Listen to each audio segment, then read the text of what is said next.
Trollord Games. Join the fray.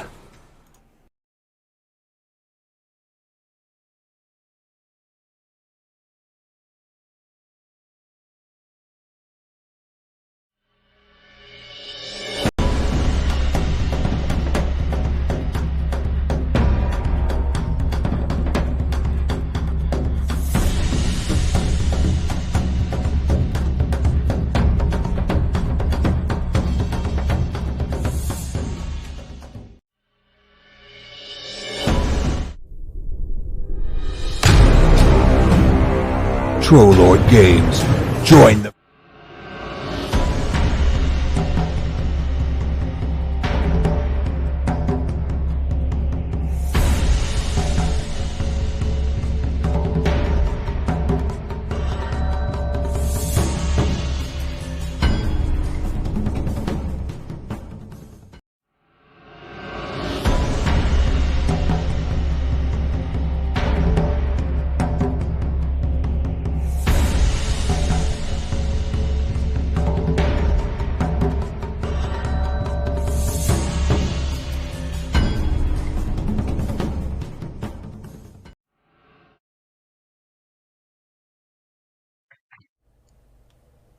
All right, and we're live. This is DMSamuel. I am your castle keeper for the evening. This is session 15 of the Pools of Narrheit game, despite what it says in the title of the episode down below the screen. So let's have my awesome players introduce themselves. Let's start with Chris. Hey, good evening, everyone. I'm Chris, and I'm playing Grimble, who is a warrior priest. And Alex. Hey guys, I'm Alex. I'll be playing Bert Longfellow, the Halfling Rogue. And George.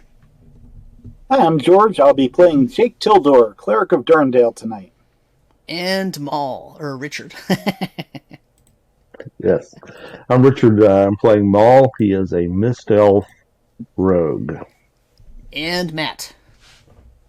How's it going, everybody? My name is Matt. I will be playing your favorite gnome, Primal Druid, Bestrahome Morning Dawn, better known as Trip, and George is drunk. And last but not least, Robert. Hey everyone, Robert playing Reckmet Sourbeard, a Dwarven Rune Monk. Okay, and who wants to do a recap this evening? I can do it, from what I can remember. I have some notes. Alright, so we had, I remember from a previous time, we were helping rebuild and repair the city and clear out the mess. And the group had got an invitation to go and see the Baron. So, on the 6th day in the morning, we go and see the Baron. We're taken to this private meeting room. The door opens, the Baron walks in, with Alistair, who was the messenger from the temple, and then the portmaster, Alder, along with a heavily armored guard for the Baron. So we to the table, and let's see, I think it was Reckmet, at some point was causing some grief with the Baron and insulting them, and his wife, the lady, by asking questions, and because they'd asked us to carry out a job for them, basically to create a road out to the old mines so that they could start financing rebuilding of the city and actually protecting the city more. So we had decided to maybe negotiate a little bit on the mines, and that definitely upset them. But in the end of the day, we did agree to help them out, and for a portion of whatever we find at the mine once we get there. So there is a gem mine and there is a stone quarry. That's actually where we're going. And for a portion of whatever we find there, that is our payment. They refused our sort of generous offer of, a small percentage of the take for the duration of the operation. So I think that's about where we were. Yeah, I think the only thing you miss is that we asked for part of the mine, which was Bert's idea. Oh, it was Bert's idea, that's right. and then I had to give the plan up and then backtrack us out of trouble. And then when Baron asked Bert how he felt, Bert stabbed me in the back and said, "Oh yeah, I'm okay with that." Oh, that's right. It wasn't Reckman. That's right. Like, I realized it was a tactical error and was just going to cover my own ass. It's all right. It's the Hobbit way.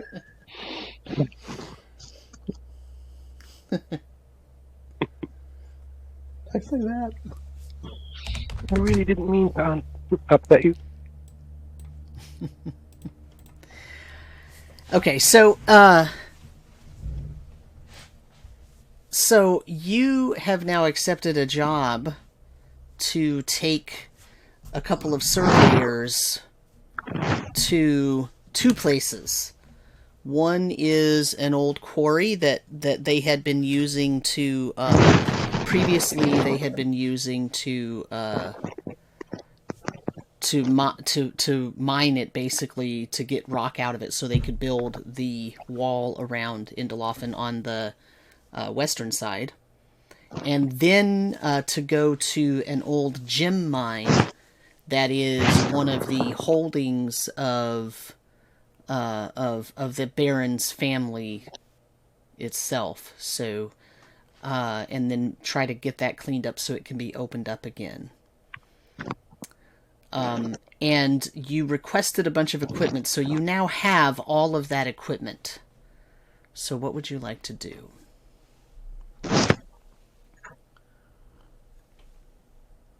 I think we're going to get on the road, right? We're ready to go? So, yeah, I think we're good to head out, yeah. Yeah.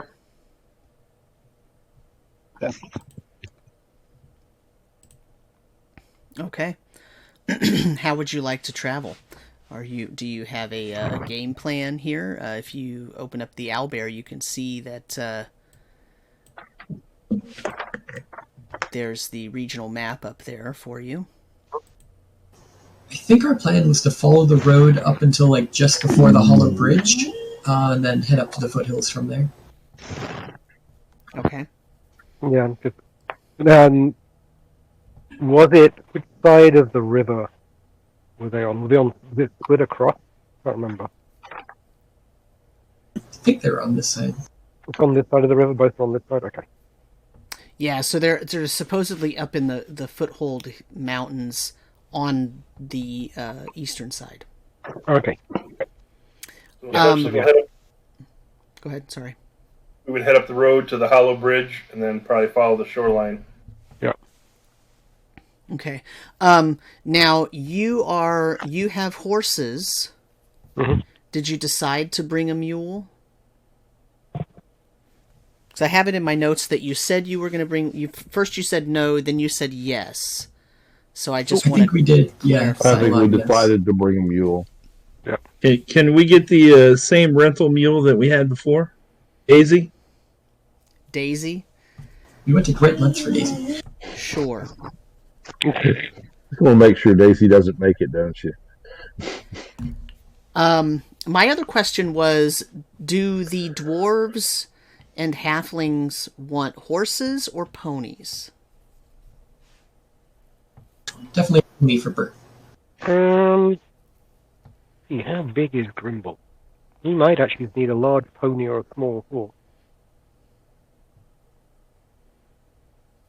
He's 4'3". Oh, he could take a small horse. Okay.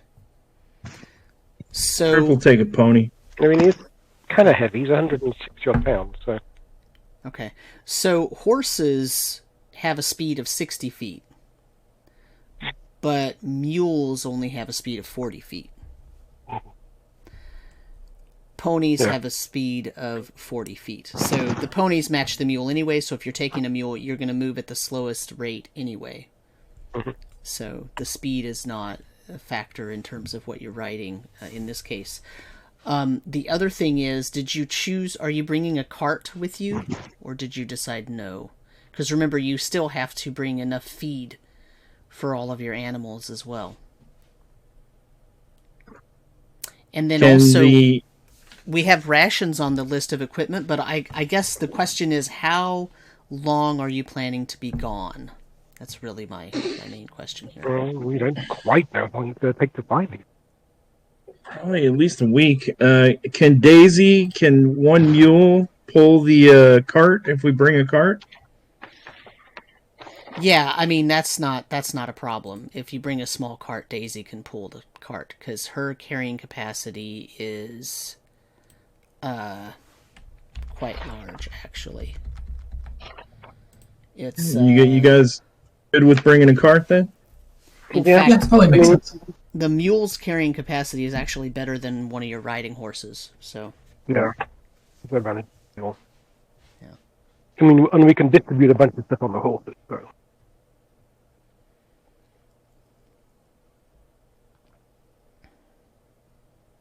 We pick Yeah, so we'll bring a cart. a cart and a mule. okay, Samuel, was I able to grab that block of wood? yes, So yeah, Trip is completely clean. His clothes are all nice and pressed. He's riding on his little pony with his new boots on that have form fitted to his feet, and he's whittling away at something, a piece of wood, as he travels next to the mule Daisy. He's at one with the. okay. So the surveyors have horses of their own as well. They are both human men, and one of them's name is Balak, Balak, Balak, and one of them is named Rico.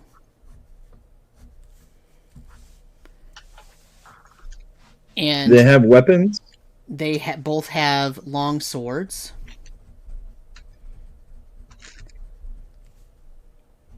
And they both have a chain shirt. But it's pretty obvious from their demeanor that they are not accustomed to using said long swords and wearing said chain shirts. So they are part of the king's entourage. You know, they're part of the town city planning group that the king, or that the Baron has employed for quite a while to help plan town and all that. So they are accustomed to a less of a life of hard labor and more of a life of advising and getting a little bit of luxury. So they're not complaining, but you can tell that they are not exactly thrilled to be sent on a horse with their surveying equipment strapped to the back with a group of motley dwarves and gnomes, halflings, and one human and one elf. They're not all that thrilled about this situation, to be perfectly honest. We're a fine band of characters.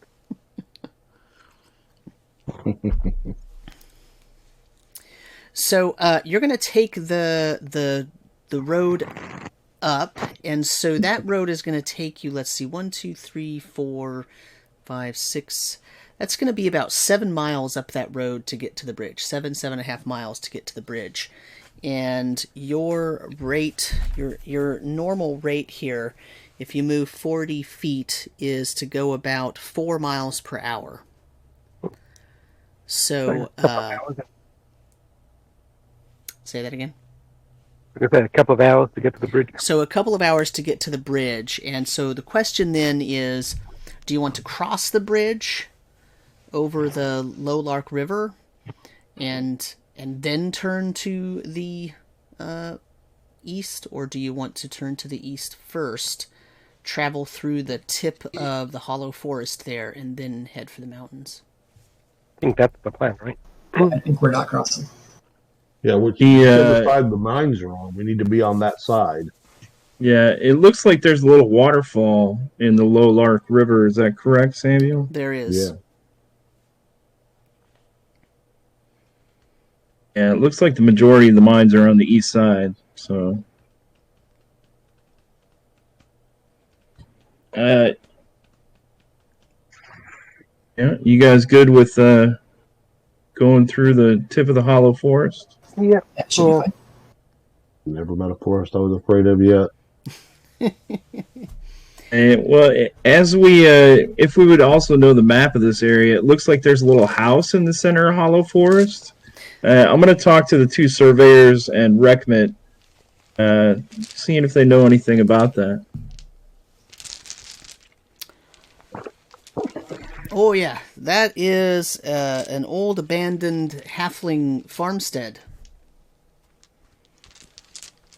Burnt down about 15 years ago. Oh, really? What happened? How did it burn down?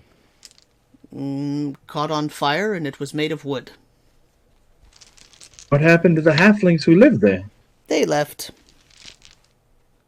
To Indeliphin?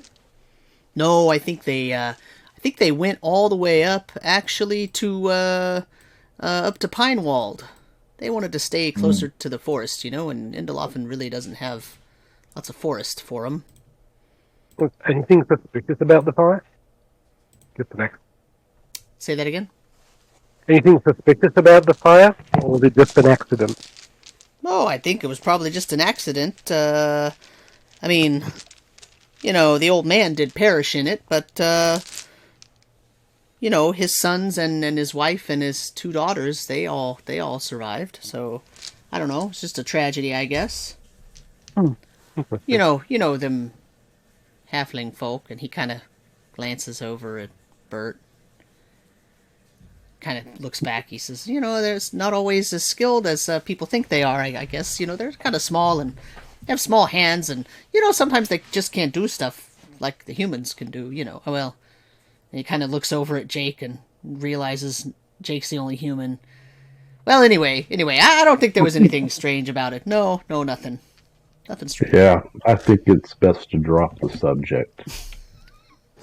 Knows what you gotta use as a meat shield now. Yeah, that was bollock. We can't let them die. Our job is to protect them. One of them. So let's get one back. Fine. Well, we just need to get back with the information they collect, not them. Right.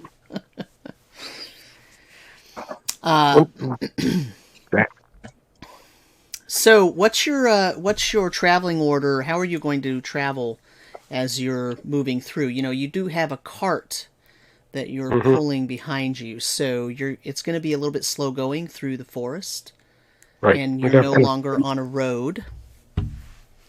Yeah. You have to kind of pick the track. Go at the edge of the forest as much as possible to make it easier for the cart.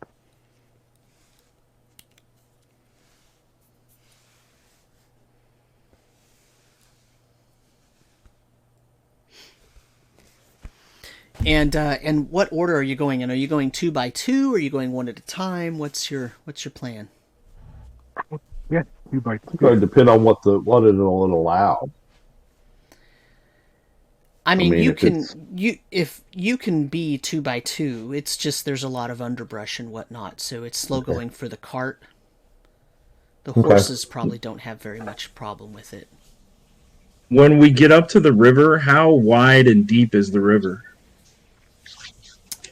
The Lowlark River, where it meets the Indalark, it's a very large confluence there. So it's probably, a few hundred feet across at least. Okay. Yeah, it's a pretty large connection there. I'll ride next to the mule and behind whoever's in front. Kind of like second. Let's make sure that the mule with the supplies is kind of in the middle, so if anything attacks from the front or the back. Right. Probably put the surveyors in the back, maybe? Or maybe right before the back row? Well, I'll take point if you want me to. Grimble will join you. So, do we want to just line up on the side of the map for? Champions, yeah. Yeah. I'll head up towards the front more.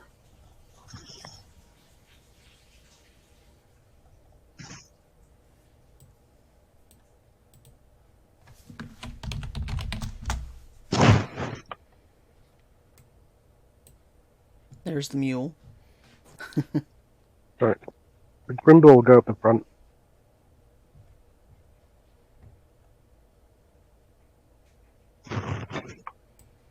Not that he has many hit points, but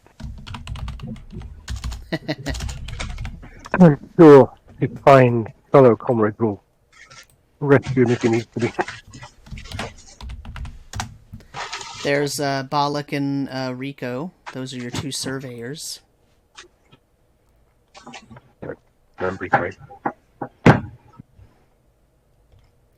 In fact, let me actually... let's just throw a blank map up here that we could put it on. That way, if we need to... Oh, yeah, idea. If we need to end up drawing something, we've already got our doohickeys on here.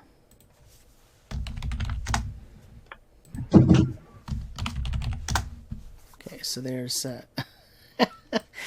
Jake took a potion of growth, apparently.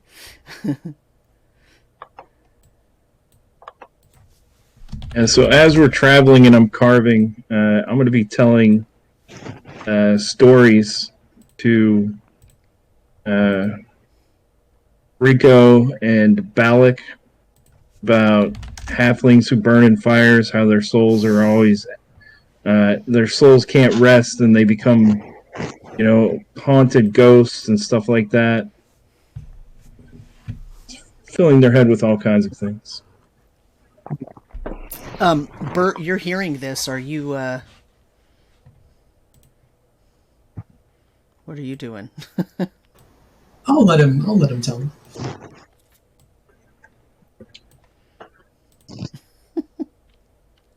If I hear any of it, I smile.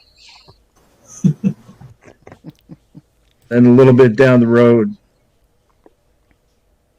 I'm going to be like, and it's said that those who make fun of halflings who've died horribly in a fire, they will haunt you until your final day. I seem to remember, wasn't it you, Rico, who was making fun of the elder? What? I don't know what you mean. I think he said he had small little woman hands and he couldn't do things that a man could do. No, that was Balak that said that. Oh. Trying to blame Rico. Rico's quick to point the blame. Yeah, he says, no, it was him. No honor among bureaucrats. Yes. Gotta keep a wary eye on the forest before the old man comes for you. Well, look, I don't speak just from lack of knowledge. I've been around a lot of halflings in my time. Had a lot of halfling workers and assistants, and, well, they were fine, I guess. And he kind of sideways glances at Bert, but doesn't really say much more.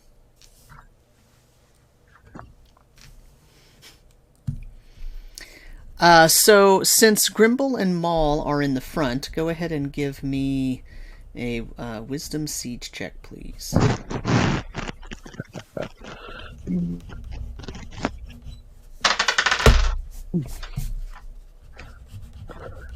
Mine's a 12 non-prime. 14, mine is a prime. What are they good about it? So, 15 total. So, Grimble, you, as you're coming out of the forest, you all spend quite a bit of time going through the forest. There was about almost 3/4 of a mile of forest, and as you're coming out of the forest, you notice that some of you're in an area with high grasses now, so what you see in front of you is what everybody sees, is high grasses that lead into some rolling hills that are grass covered.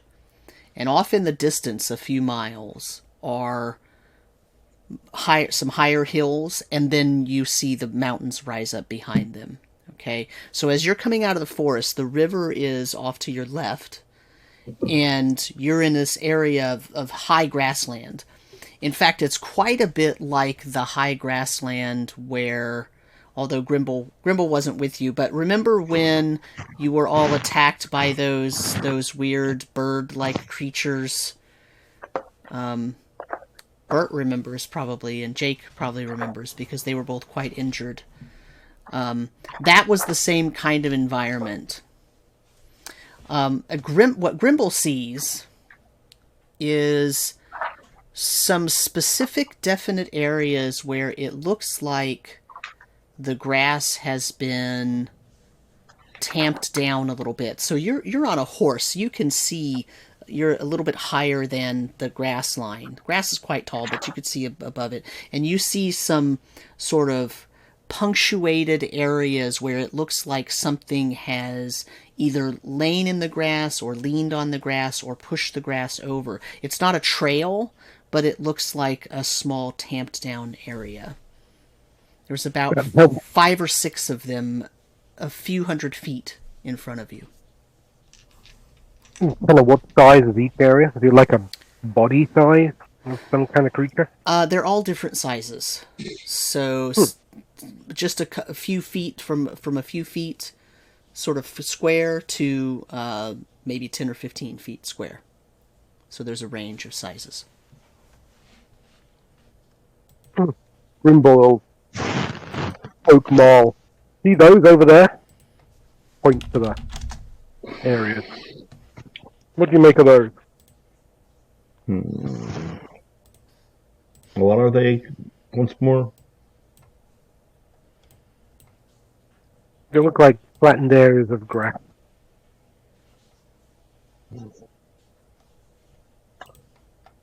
Well, what time of year is it? It is late summer. Well, a couple of things I can think of right off the top of my head. In late summer, sometimes tall grasses lay down. Because they get too heavy and they go down. The other thing is that it could be an area where, like a herd of something, bedded down. Or at least stood around and tromped around on it for a while. We want to go over and give it a look. How much oil do we have, and which way is the wind blowing? Very good question. How much what? What did you say? Oil. How much oil? Oil. Some of you got flasks of oil, right? From the Yes, we did. list. And is the wind blowing away from us towards those areas?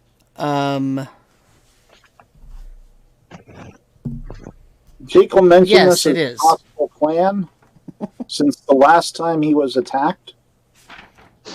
The last time you were attacked, you were walking through the grass. You weren't even there, Trip, were you? Were you there? Didn't you just tell me the story? No. Then what are you talking about?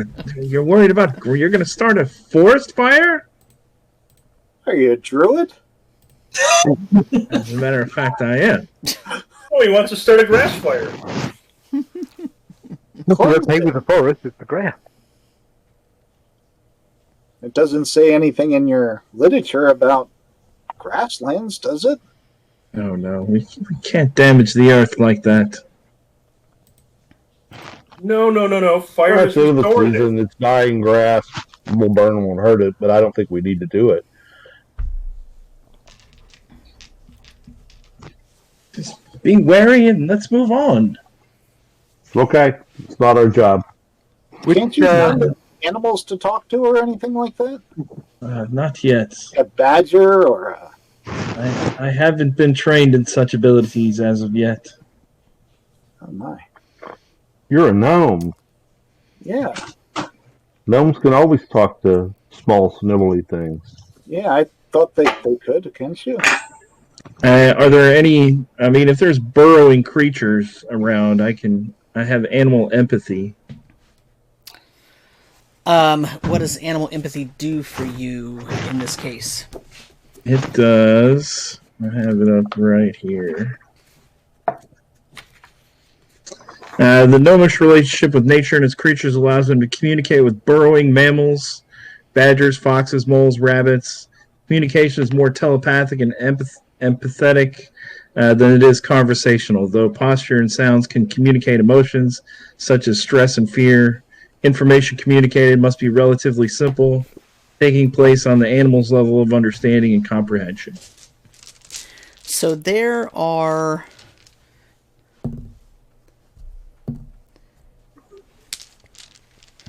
there's a family of woodchucks, marmots, rodent family, burrowing, probably foot-long creatures with brownish fur, kind of like a beaver, but they don't have the big teeth and the flat tail. Instead, they have a sort of more narrow tail and sort of normal-sized teeth. They eat grass, so they have teeth with square edges. They don't have sharp teeth, things like that. There's a family of 7 of them in this area, so if you wanted to, you sense their presence.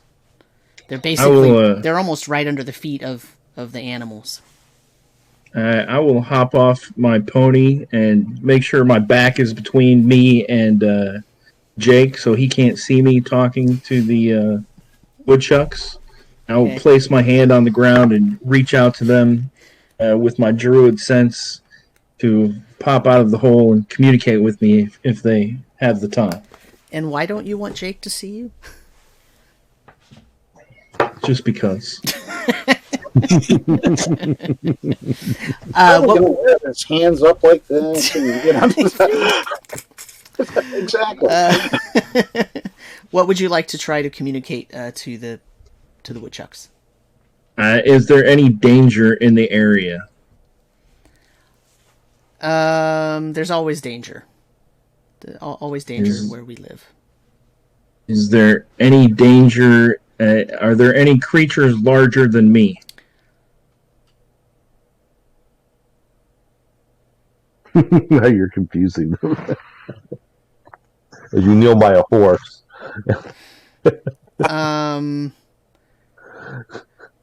Only a few new ones. Everything else is normal. Are the new ones, do they fly?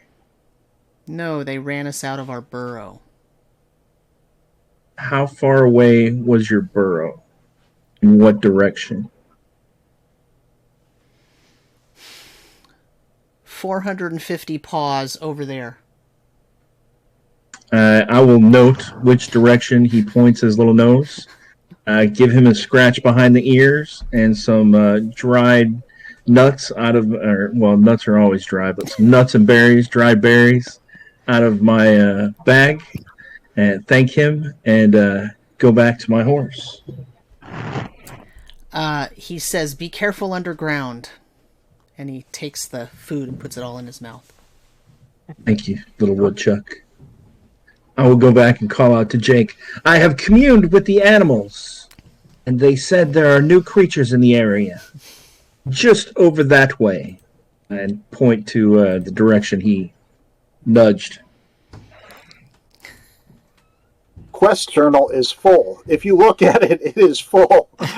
There are no more quest entries that we can make. Is that what you're recommending? That we go over and fight for these woodchucks? We have to go in that direction anyway to get to the mines. Killing the threat that we already know is there, we can gain surprise on them and free the animals of the forest. Sounds good to me. I turn my horse and I'm like, onward to save the woodchucks. That's right. You're much more worthy than the Baron. They are of nature. But do they pay as well? Yes.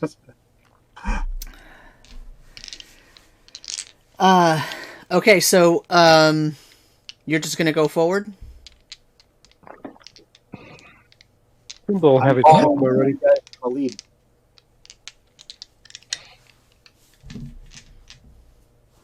Yeah, why not?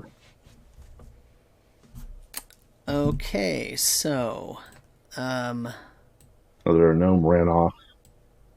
yeah. as he's wont to do.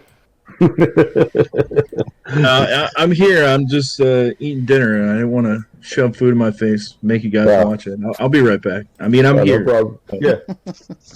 I mean, yeah, we might want to flank out a little bit. Who wants to stay back? I can stay back with the surveyors and the cart. Well, I don't mind going up. We could spread out so there's like a broader front. For dealing with burrowing creatures, I would suggest we don't take the horses. It's a good call.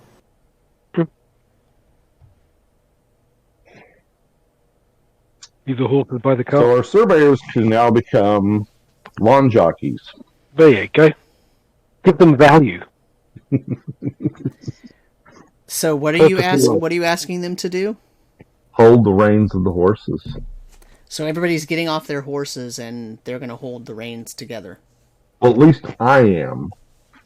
Okay. I don't know who else is willing to go up at this point. Grimble's going up, so sure. He dislikes the idea of being buried in the long grass, but you know. He's going to stay on his horse or pony, but stay at the back of the group. That way you guys can worry about the burrowing, and he can look above the grasses. Maybe you see. Not a bad idea. Yeah, that's right. Yeah, what if you see anything? Yeah. Preferably before he eats. Jake will stay on his horse and slowly move ahead. Trip is going to stay probably about 10 feet, 15 feet in front of the cart and the surveyors, keeping an eye on them. But hopefully have the ability to cast some spells if needed. Okay, so let's put the surveyors back here with the mule and the cart and the horses. So let me get this straight. Grimble and Maul, you got off your horses. Mm-hmm. And you're going to go forward. Right. Also off the horse. Yeah, I would say let's get like about 20 to 30 feet apart, and then I'll pace with you. So these squares on this map right now are 5 feet. Okay, so I keep 4 to 5 squares apart. Yeah. Bert, that's fine. Is Bert still on a horse? Bert is off his horse. Okay. What about Jake? I'm on my horse. And Rekmid is also on his horse. Okay. And you're staying behind Grimble, Maul, and Bert? Yeah. Okay. I'm going to get my bow out and ready. I'm going to try to give like some insight, like overhead, you know, with my height advantage. Okay. Watching the grass, any kind of movement or... Now, as you're all moving up, are you being quiet and slow? Are you just walking sort of normal? Explain to me what you're doing. I'd be going, looking, scanning, so somewhat slowly and quietly. Bert will have the hood as well. Yeah, I'd move up as quietly as possible. Just keeping pace with the other two.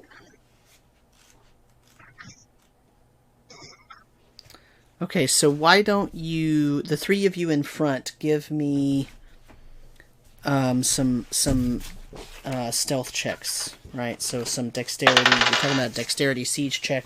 If you have the ability to stealth, you're going to be using that as well. Probably not good. That is a 13 non-prime. Oh, no, I can't lie. 15. That is a 20 prime. Bert got a 30 prime. Okay. So, sounds like Grimble is the one who is not as quiet. Yeah, that would make the pool. He does not know the meaning of stealth. So, alright, so let me draw on here. What what you see. So now the grasses that are around you are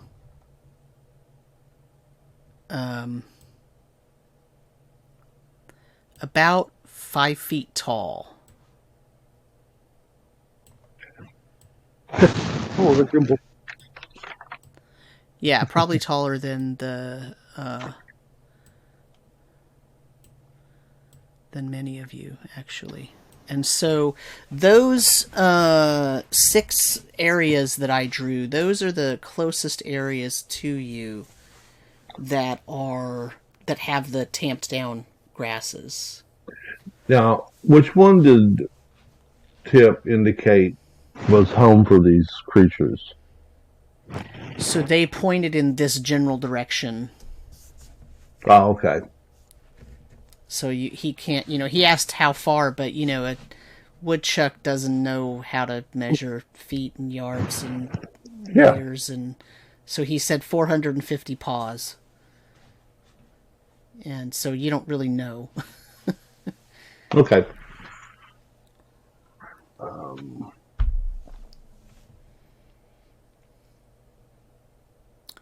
So my question, I guess, is how close are you going to get to one of these? Well,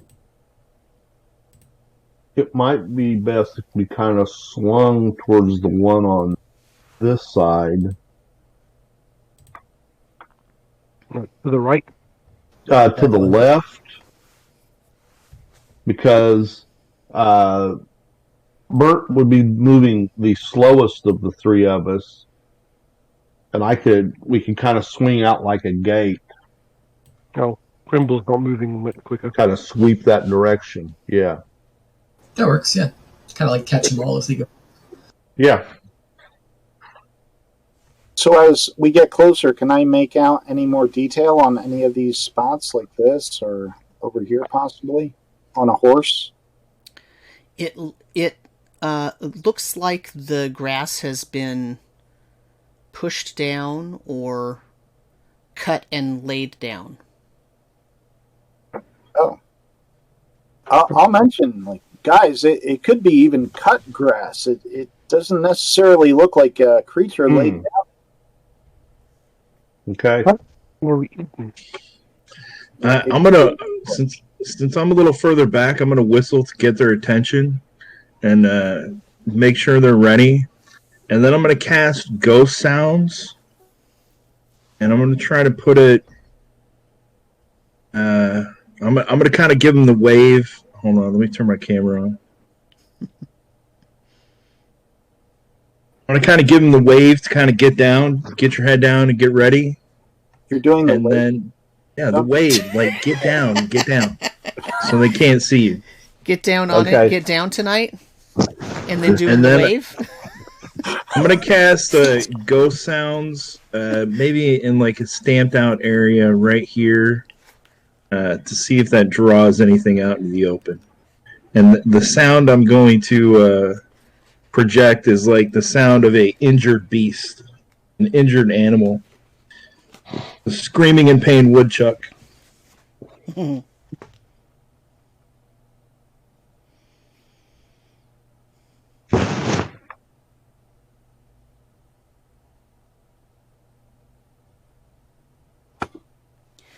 And where are you having that sound come from? That dot? Yeah, the purple dot. Okay.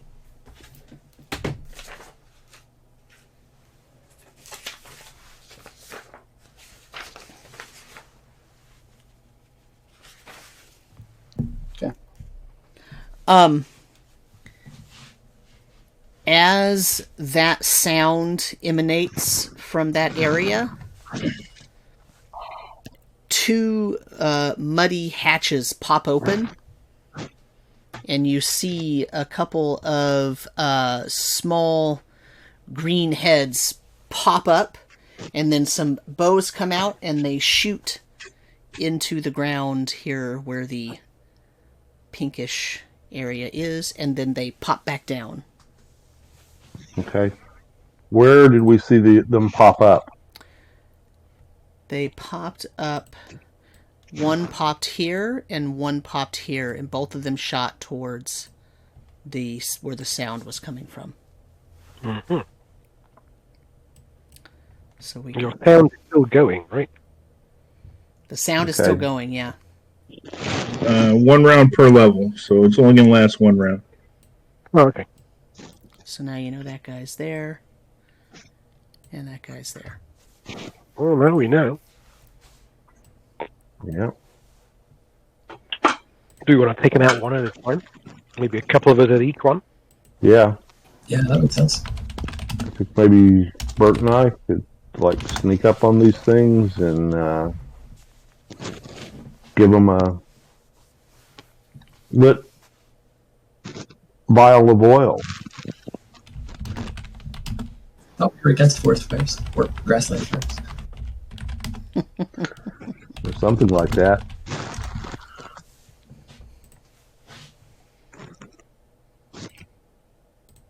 Do we want to start on this closest one and just both kind of sneak over?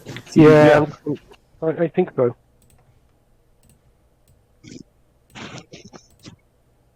If we do work our way towards this one, maybe actually do it work around, so at least be as far away from the others as possible, and you do it one at a time.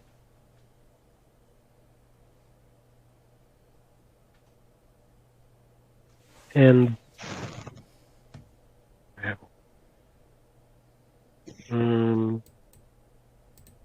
are there any rocks around? There are some rocks, but this is kind of a rolling grasslands kind of area. Yeah, I'm just thinking something fairly sizable that Grimble could pick up. To throw, you mean? His idea. So here's what it's going to be. He's going to work his way. We're going to go to this one to the left, and then as we position ourselves around it, he's just going to kind of throw it into the area. So he's not going to have to throw it very far, but he wants something that will make a decent thud. Okay. If it's available. Yeah, you can probably dig a little rock out that does that. Okay. That's what Grimble's going to do. As we work our way to... assuming we're still going there. Oh, wait, there's Grimble. I'm moving the right token. So there's Grimble. And then when we're positioned, so Bert and Marlin position there. Yeah. He'll move up just a little bit. Yeah. Now, are you all sneaking, or are you just walking? Because you realize you're right by snake. One of the... You're walking right next to one of the tamped down areas. Yeah. Grimble will be as quiet as he can. He'll maybe let Bert... Actually, what he will do is let Bert move as close as Bert wants to go. Before he starts heading there. So Bert still gets to use his other hiding check, because he never did anything after that. So, Bert, you can still move with the current hide check. Okay, cool. Okay, then make another one. Molly, you haven't done anything either, so you can actually keep your other one. Grimble can re-roll if he wants to. If he wants to try to, since the situation has changed a little bit, he can try to be a little quieter. He rolls a natural 20. Very nice. Oh, that's pretty good. Plus, that's 23. What's Jake doing? Because it occurs to me right now that Jake is kind of out in the open, and is probably one of the taller members of the group. Yeah, so that's why I was looking at whatever I could see in each of these spots, if anything, with my vantage. And I think my plan may be to go maybe around in a quick circle. A good speed, you know what I mean? Like maybe a canter. And inside the area, or like going around it outside? It's a kill zone. Like, are you going in here, or you're going out here? Inside here. Oh, sorry, wrong. Like around on the inside, like enough to, like, not at a decent canter to make a bit of noise. You know what I'm saying? Mm-hmm. To see if they pop up, but I want noise and speed from the horse. Okay. All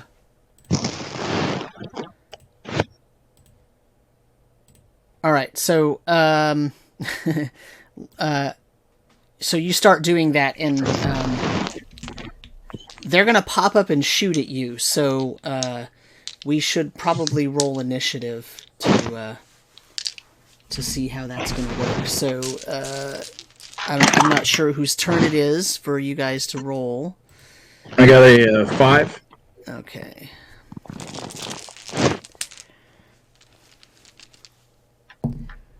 I also got a 5. Reroll. I got a 6.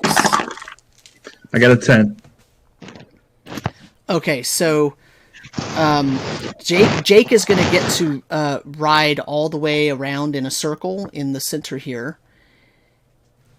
And what's everyone else doing? The little green heads that popped out, do we recognize them as goblin heads? Yeah, they look like goblins. Well, do we even see the goblins? Do you see them right now? No, they are back underground. But when they popped out to shoot at the sound, you saw them. Then they went back down. It's like... Okay, so no movement occurred in the one we're watching. Right. Yeah. It's like Red Dawn, how they pop up out of the ground and fire. Okay, so it's just the two of them, and they're over there. I guess we Well, move just the up two to of them the popped up the first time, yeah. Yeah, so far. I want to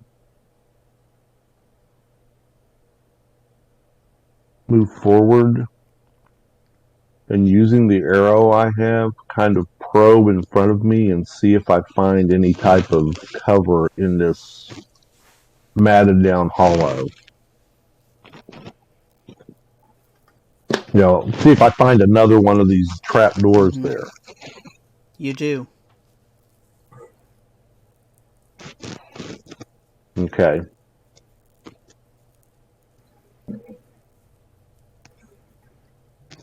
So that's going Grimble. to take most of your turn. Do you want to do anything else?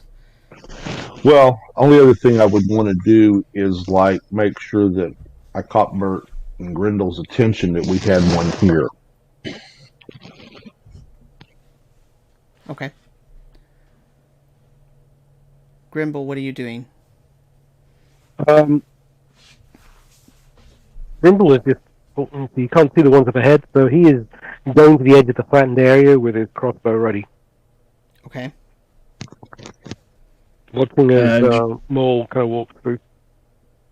Trip is trying to balance himself on the back of his pony. He'll move up 10 more feet, and he has his bow ready, trained at this one on the east. For when it pops open, I would like to fire inside. Okay. Reknit, what are you doing this round? Not a whole heck of a lot, because there's nothing I can do. Everyone moved away from me, so I guess I'm just gonna wait and watch. I have nothing from range. So he'll probably just move. Well, no, because I don't want to. They're trying to trap me, so I want to stay quiet. I'll hunker down on my pony or horse. Okay.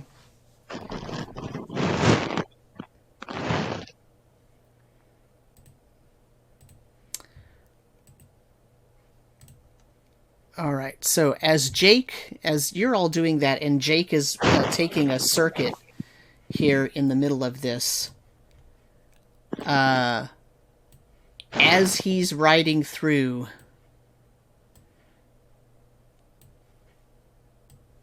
a green head and body pop up from every single one of these and try to take a shot at him. Oh, wonderful. A bonus because I'm on horseback and moving at a good speed. They kind of suck, so you're probably not going to get hit anyway. But yeah, I'm giving you a bonus. Yeah, I didn't roll above a 10. So arrows are flying and hitting nothing. Do they hit each other? They do not. I took my turn this week. Next week, someone. Yeah, it's actually time for initiative again. They are now sort of standing up and looking because they see him running around, and they now also see the rest of you.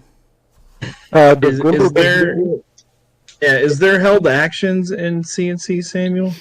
Not really. Okay. But you can take your shot because I know you had a ready shot. Well, no, I mean I don't want to. I want to play by the rules, so yeah. If there's not held actions, I'll just wait. Not really. I mean, we're not doing it that complex, right? We're playing it keep sort of it by the simple. seat of our pants. So Yeah, I'm good with that. Okay. Reroll initiative. I think Chris, did you have something? Was it my turn for initiative? No, not yet because I won. I got a 6. I rolled a 1. You won again. You carry on. Perfect. So Trip is going to fire at the one that he was already zeroed in on, which is right there. Okay. Let's number that one 1. And I roll a 5 on the dice. That's probably going to be a 6 total. That is going to miss.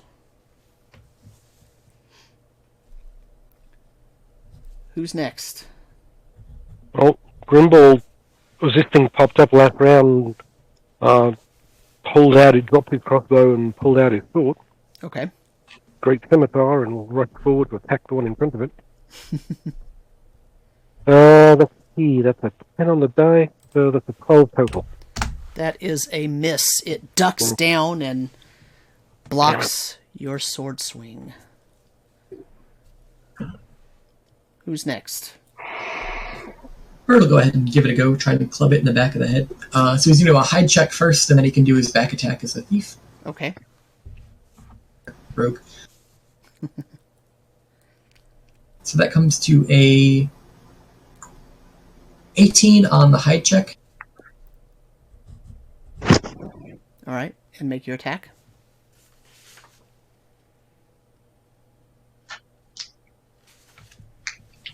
So that comes to a 19 to hit.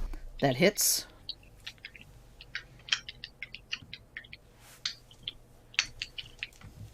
It is double damage. Okay.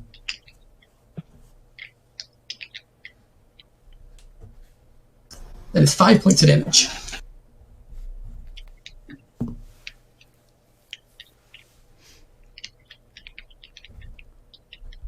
All right. What did you hit him with? My club. His face explodes in blood as you break his nose, and he yells, "Ah!" But he is not dead. Jake, Rekmit, Maul. Rekmit will try and use his sling from his horse and try and get the second one up here.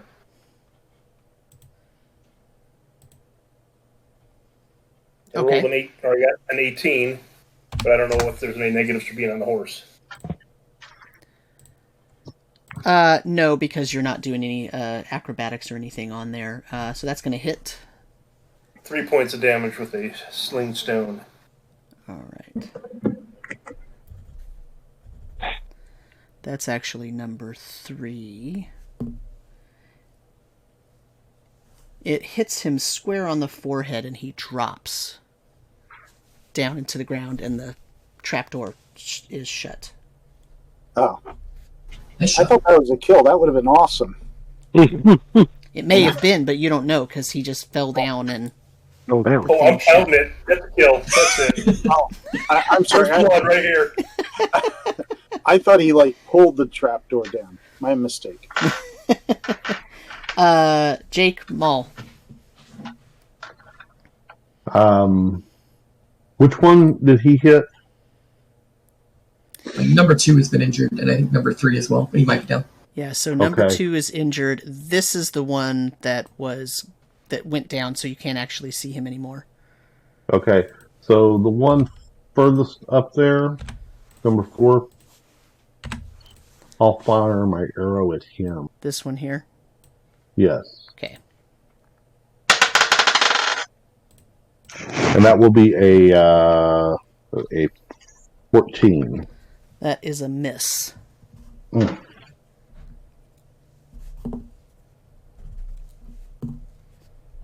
Okay. And Jake. I've never really done this, I don't think, but I'm going to attempt to ride over to number 6 here and hit him with my sword from horseback. So he's in the ground and most of his body is not above ground. Oh, okay. So that could be can- problematic for you. You can try to ride it over him with So your you can try horse. trampling. Yeah, just trampling. You could do that.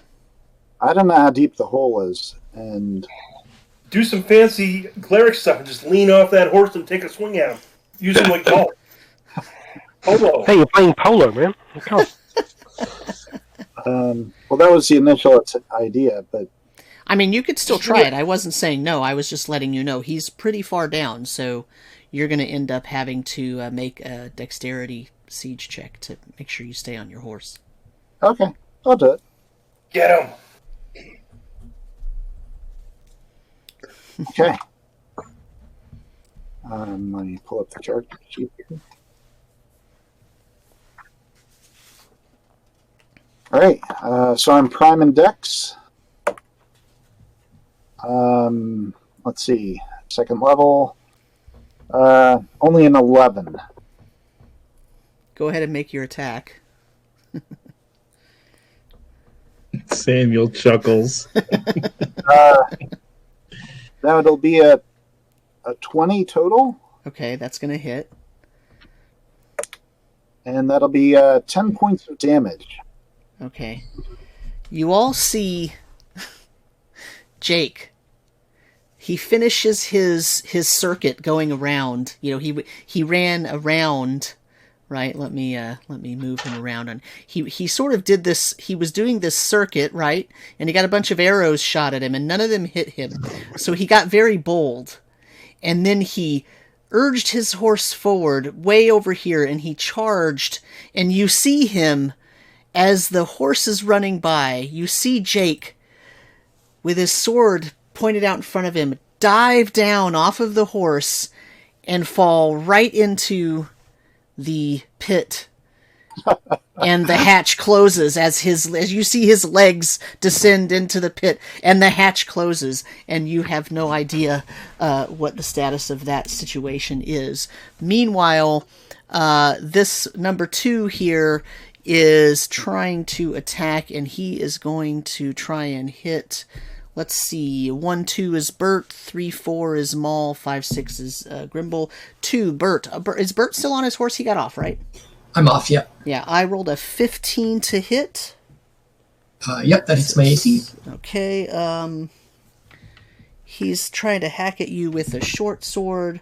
You're gonna take, 4 damage. Ooh, ow. He's hacking at your shins, trying to poke at you. Get away, get away, get away! Meanwhile, numbers 4, 5, and 1 up here, they are going to shoot at Grimble, because that's who they can see, because their comrade has his hatch open and is sort of blocking everyone else. So, first attack at Grimble, rolled a 5, rolled a 2, let's not use that die anymore. Third one, rolled a 7. Okay, so all 3 of those miss, and we roll initiative again. I rolled a 5. Sorry, I rolled a 4.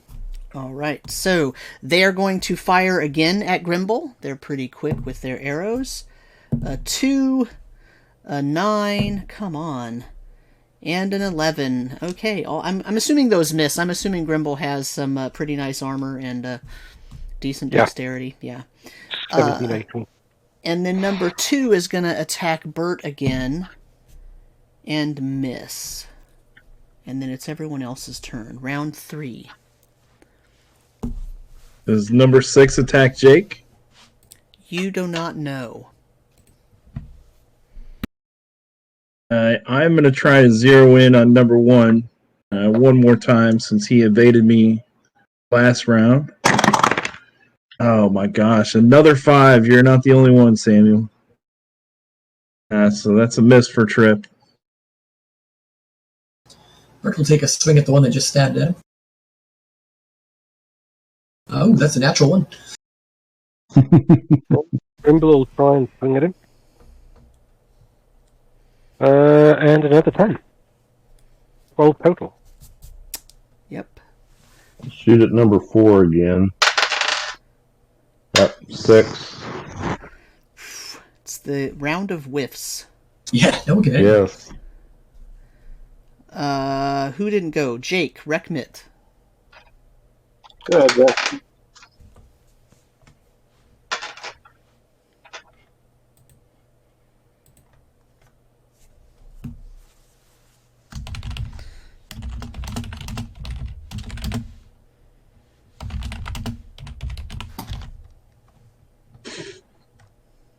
Rick was essentially just going to move his horse up, or his pony or horse up to the one that he knocked down in the hole. Which one? Oh, That number one there. 3. Okay. Trip is going to use his movement to go move over by Jake's horse to grab its reins. Yeah, it kept running. You might have to go after it. It'll probably stop when it gets to the forest, but it kept going. Is it heading south? It was going in a straight line. I can put a. If it was this, it's heading this way. Okay.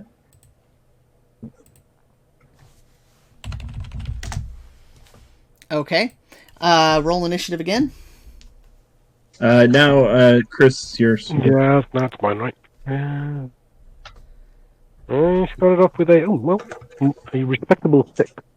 I rolled a 10. No, fine. 3 goblins shooting again. Is Rekmit on his horse? He is. Okay. They're going to shoot at Rekmit because now they can see him above everything. Miss. Ooh, 19 on the die. And a 15. Does a 15 hit you? Probably. Okay. Yep, it does. You take 2 arrows for a total of 5 damage. And you see the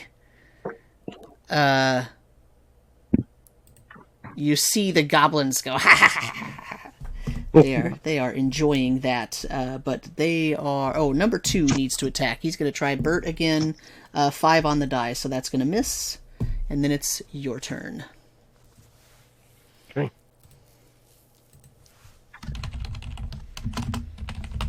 Bert's gonna get this. Okay. Nope, never mind. 4 on the die. Bert is not getting in this time. Brimble All gets right. Oh, there you go. 20 total. Okay, that's a hit. The 1 and 7 points of damage. Yeah, he is dead. I'm shooting at number 4 again. 10. Miss. At least you're consistent. Yeah. Number 2 falls down and his hatch closes.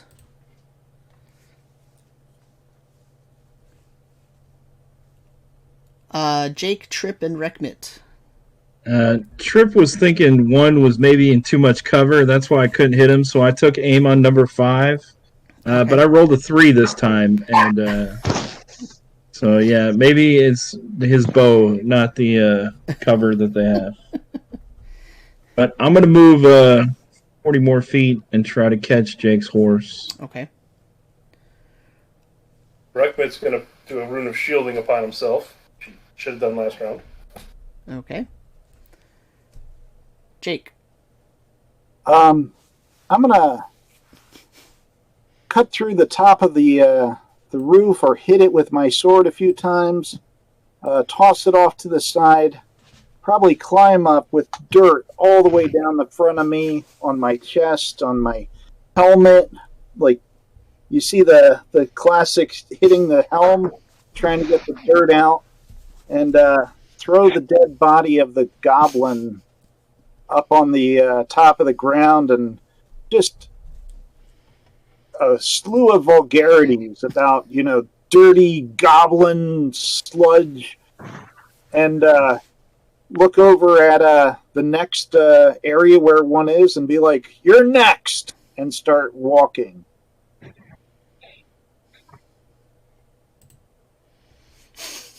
All right. So everyone sees that. And then initiative time again. Whose turn is it? It's Alex. I think it's me now. I rolled a 3. I rolled an 8. Excellent. Everyone gets to go again. Right now, the current situation is there are 3 obviously live ones in these 3 sort of northeastern areas here, but you do know that this one here is larger and could probably hold more than one, and this one is probably larger and could probably hold more than one, although you have not seen any more than one out of those. Okay. Grimble will pick up his crossbow and we'll go running basically northeast.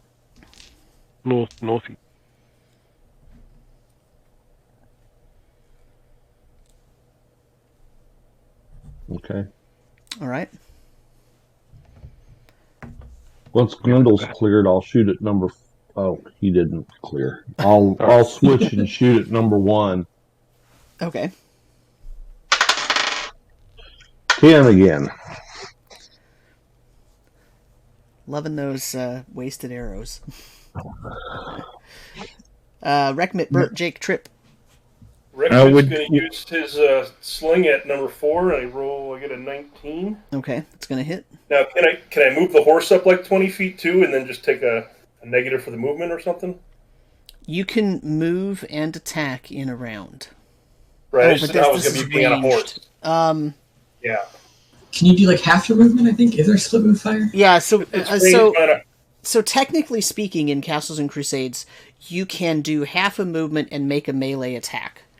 But if you're making a ranged attack or casting a spell, you're supposed to not move.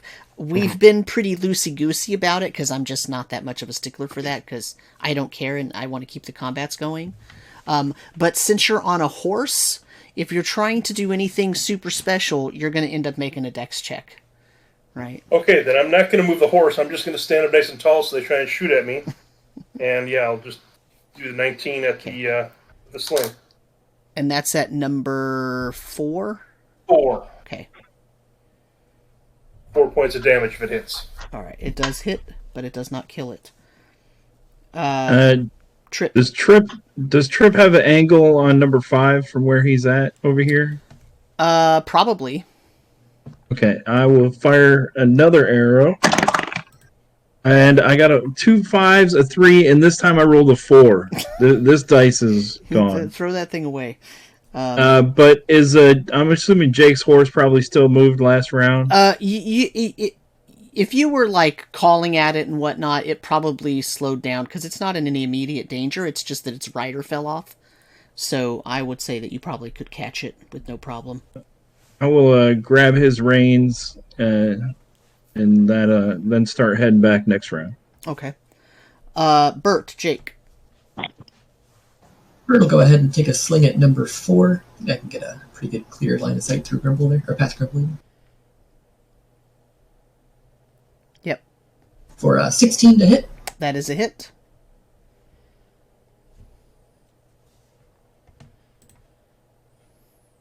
For 3 points of damage. He falls down and his hatch shuts.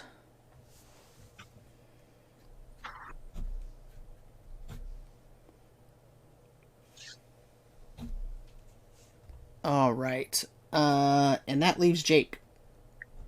I think Jake will... he's not going to charge. I think he's too angry for charging. I think he's just going to take his 20-foot move. Okay. Whatever, over there, and I think he's going to use, is it the evade? The plus to To your AC? Yeah. Yeah. Okay, so you're evading. Okay. And then number 1 is going to shoot at Grimble because he's closer. 19. That'll hit. You're going to take 5 points of damage. Arrow in the arm. You see Grimble running forward through the grass. Well, you actually see where he's moving through the grass, and then suddenly it stops moving. Grimble's too short. He can't see him. He's going to shoot at Wreckman. I was like, I'll take it.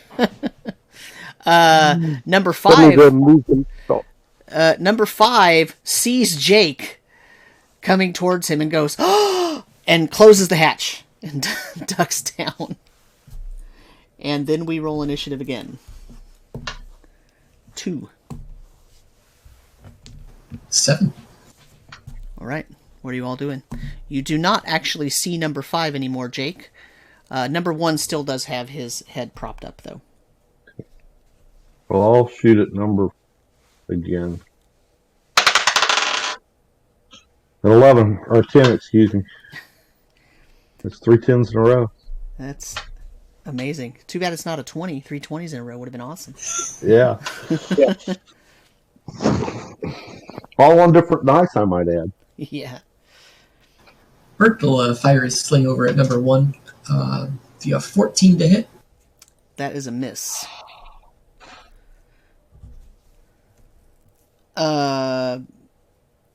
Rekmit, Jake, Trip. So Ride his pony or horse over to there. Okay. Trying to make him shoot at him. All right. Jake's going to walk over, and when he sees the covering over the hole, what does the covering consist of? It's just a mat of soil, almost like sometimes you can dig up mossy stuff and it stays in one piece. Okay.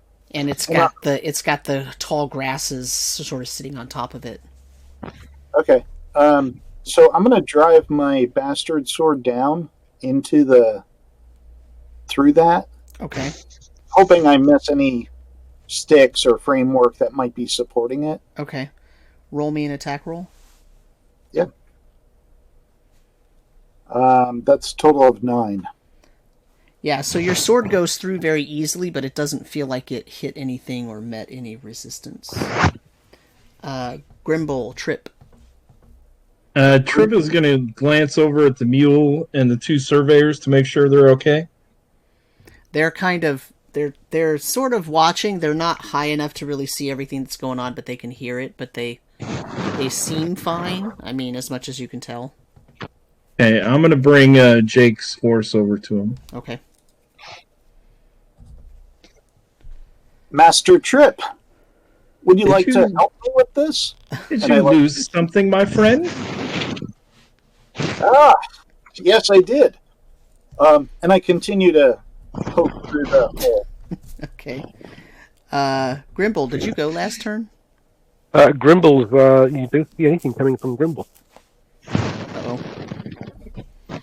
Uh-oh. Number 1 is going to shoot finally at Rekmit the way that he had intended and misses disastrously. And then initiative again. I rolled a 1. This might be bedtime for Bonzo 9. for these things. Alright, so you all get to go. Let's shoot again.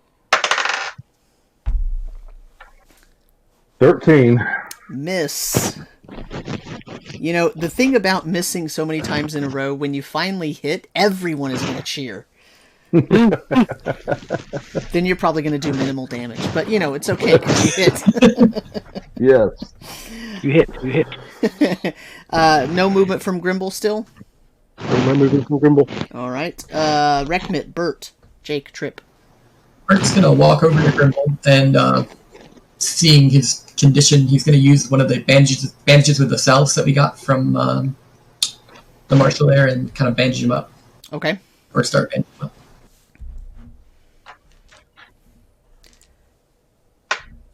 You want to roll to see how much you give him back? Yeah, what do I roll for that? I believe it's a 1d2, so you can roll a 6-sider, and 1 through 3 is 1, and 4 through 6 is 2. Alright, that's 2 back. Good guys. Okay. How does Grimble look over there? He's hurt. Yeah. He's not moving. Okay. Rekmit, Jake, Trip. Stone at number 1. I get a 19 and 1 damage. All right. I'll tell Trip to be careful, and I put my sword up in the air, and I take my other arm, and I pull the mat back as best I can. Okay. You see 3 goblins in there cowering away. Look what we have here, Trip. Yeah. Looks like the fighting spirit has left them. Should we throw some fire in the hole?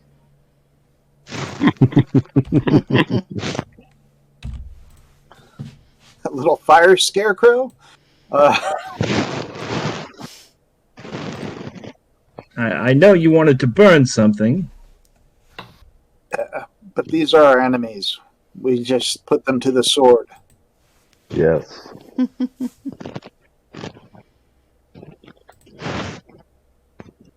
Do I have an attack this round or no? Sure. Okay. I will cut at the 1. I will swing wildly and hit AC 9. You will swing wildly and hit nothing. Trip. So since Jake's got the hole open and I'm sitting right there, I'm going to shoot point blank range, see if I can hit something now with my short bow. Okay. It's going to be another 5. You got to be kidding me. Those arrows that you got from the Baron, they just must be defective. Yeah, Must be. That's some words. Got to be some reason. Part of the conspiracy, he just confirmed it. The boomerang arrows are just lost. Initiative. I rolled an 8. Ooh, I got a 2. All right, so this goblin here, number 1, is going to fire at Rekmit again. Rolled a 13 on the die. That's a 14 to hit. And the other 3 are actually going to attack Jake. A 10, a 2, and a 2. I rolled 2 2s in a row. Good lord. But they are attacking now, so they have their short swords out. And now it's everyone else's turn. And I'm going to call out in Goblin for them to lay down their arms and surrender if they want any chance to live. So the 3 in the hole right here. Yeah.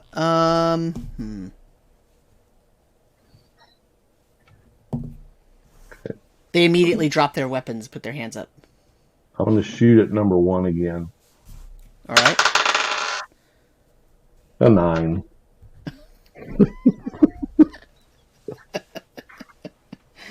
You guys have been rolling horribly, and Rekmit's actually hitting. He just uses freaking stones that don't do any damage. Come out of the hole with your filthy hands in the air. I say it in Goblin. They start to crawl out on the farther side up here, like this side, away from you. They'll start crawling in. All right. So after Trip has spoken, I'm going to head back to the wagon just to check and make sure everything's okay. Let Jake do what he will. Okay. What he will with them. Bert, Rekmit, Grimble. Bert will call out to Jake or Trip and just say, Grimble needs some healing here. He's not doing so well. If you guys are done missing goblins over there, come over and help. Then he'll take a sling over at number 1. Okay. Is he alive? He seems to be for now, yeah. But I rolled a 2 on the die, so that's a quality miss there. Yeah.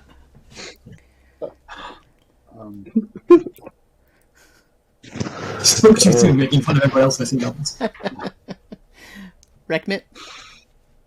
He moved his horse over behind Jake and gets off. Okay. Gribble, still no action? Nope. Jake? Um, Are you going to attack or accept their surrender? well, First of all, does Jake speak Goblin? no, Jake don't talk. Oh, so you have no idea what Tripp said to them. And they're goblins. All you know is they dropped their weapons and they crawled out, and now they're kind of looking up at you. Maul will yell out, "We told them to come out so we could kill them more easily." They crawled out with their hands up. So Yeah. Well, I mean, they're crawling, so their hands aren't up as they're crawling, but when they get up to the top, they're kind of like... Yeah. Well, the problem is they just tried to burn down my temple. My temple. Mm-hmm. Which isn't really mine. Mm-hmm. I'm Durandale, there's St. Lucius. So what you're saying is you're attacking? Yeah, I'm going to drop a sound burst on them for 6 points of damage. And if they're still alive, they need to make a wisdom save. Now, will that affect all three of them? Because is it a cone or a square? It's a circle. Oh, it's a circle. Okay, but it affects all three of them? Yeah. Okay. Yeah. You see all three of them just slump to the ground. In fact, number 5 was standing so close to the pit that when he slumps down, he falls right into the pit. And with that, I turn and whether it's the CNC move or not, I begin walking or making my way over to Grimble. Yeah. It's just roll initiative. I missed, so it's whoever's next. That's Richard. Oh, it's me. I'll probably roll a 7. Nope. Got a 1. Okay, well, I rolled a 4. So that last goblin, number 1, is going to still try to hit Rekmit. 18 on the die. Rekmit takes an arrow for 2 points. Behind Jake, gosh darn it! Nah, Jake started walking. Behind my horse! How much damage? 2 points. Okay. I'll shoot at number 1 again. You missed everybody else, but they hit Rekmit. 6.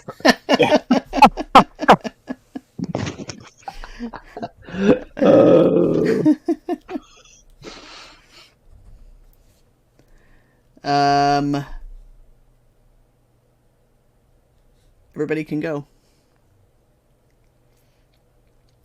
I'm going to roll an owlbear this time as I fire one more arrow at this last remaining goblin sticking his head out. It's going to be a 16 total. That hits. For a total of 5 points of arrow damage. He falls down and his hatch closes. All right. They're all dead. Oh, that was a painful fight. 8 goblins.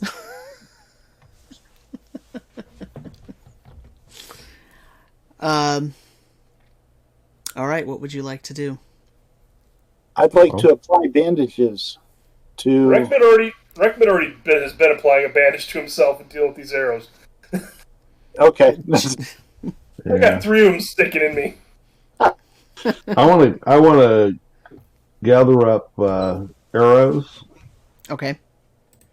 And if no one has done so, by the time I'm done, I'll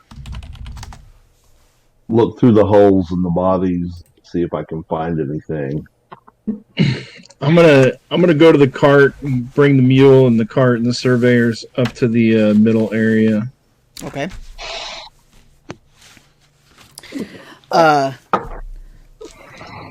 Balak says to Trip, as you're bringing them up, Bollock says, "It appears this route isn't the safest. Perhaps we should cross the river at the bridge and go the other way."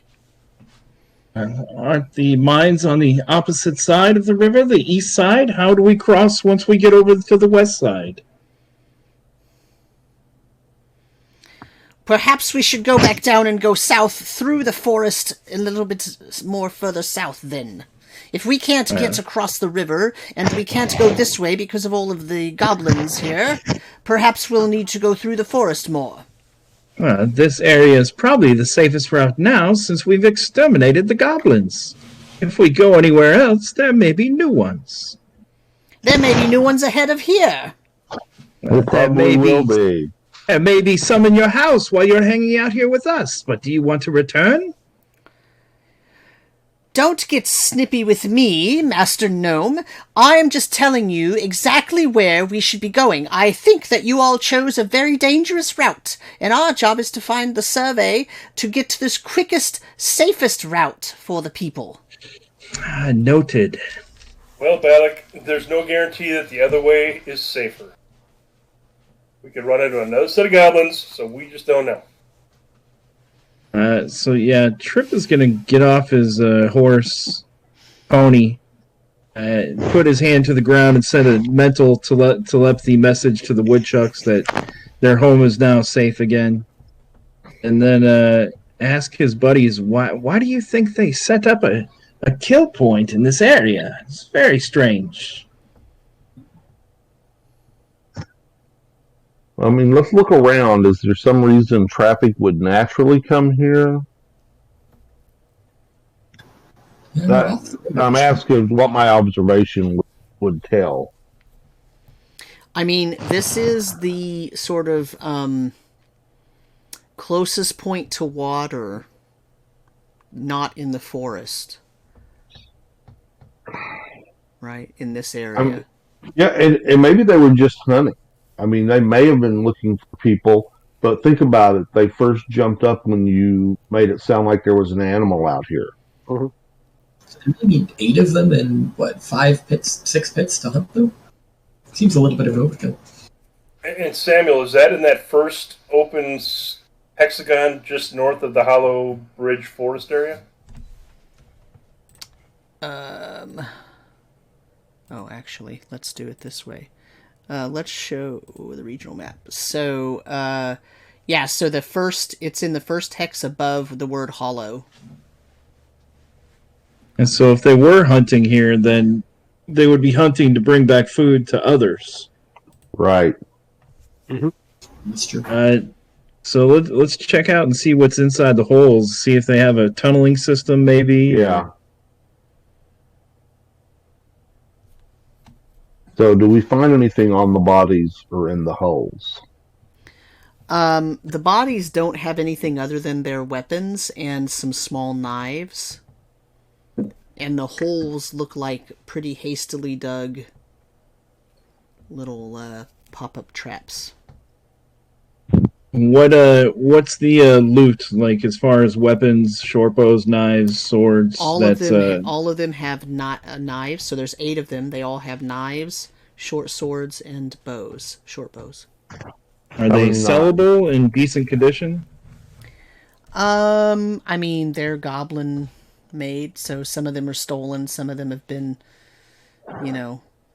repaired multiple times, and we got a cart. They're not very high quality, but you can still take them. What about arrows? They probably each had about 5-6 arrows. They shot most of them. Reckmit has stored 3 of them for you. I'm keeping these souvenirs. Get your own arrows. Quick one. Did Jake bandage Grimble at the end of the battle? I would have, yes. Okay. And, I thought Bert was over there. Yeah, I bandaged you with the salve earlier. Oh, you did? Oh, I missed that. Yeah, he gave you 2 points. Yeah, you got 2 points back. Yeah. 2 points back. So I had done 6 points of healing to you. Well, hold on. So you can only use 1 bandage per wound. So I was down to -2, and I think it was, I can't remember if it was 2 or 3 rounds before you bent them, but I would have been at -4 or 5. So I either come back to -2 or negative. Oh, but then you gave me 6 points back? Correct. Oh, then I'm back. I think it was 2 rounds before I got over to you. Okay, so it'd be a -4 you gave. A bandage gives you 2 points back, right? Yeah, I rolled and I got the 2 points back, yeah. Yeah, okay, so I'm back to full health. Okay. And also during that time, I would have healed Rekmit for 5. Okay. Right. Okay. Thimble's back up, bouncing around.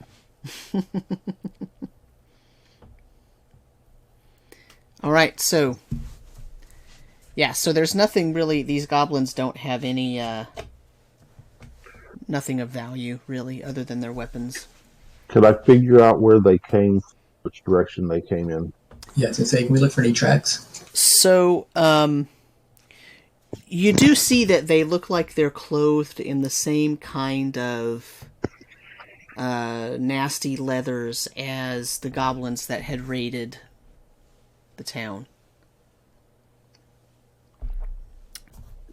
They do look very close to those. And it could have been some of the ones that fled out of the town going that direction. Mm-hmm. This is as far as they got, and this is maybe their attempt to not be found during the day so they could move on during the night. Based on this configuration, it looks like they would set up an ambush. Well, I mean, I agree. It could have been an ambush, but who are they going to ambush? Anyone could finally cut them from the town. Yeah.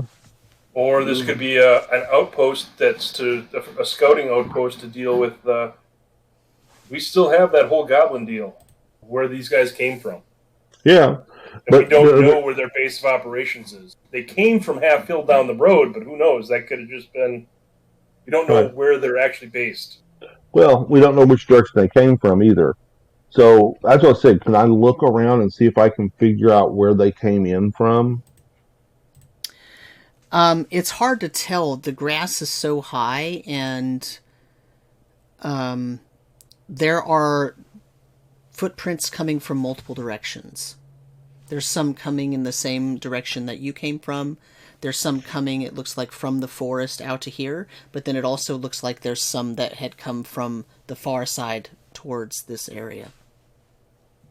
But they're not worn paths that are so worn that they have left trails, right? Because you would be able to tell if they had moved along the same path for very often, they would have made a game trail, right?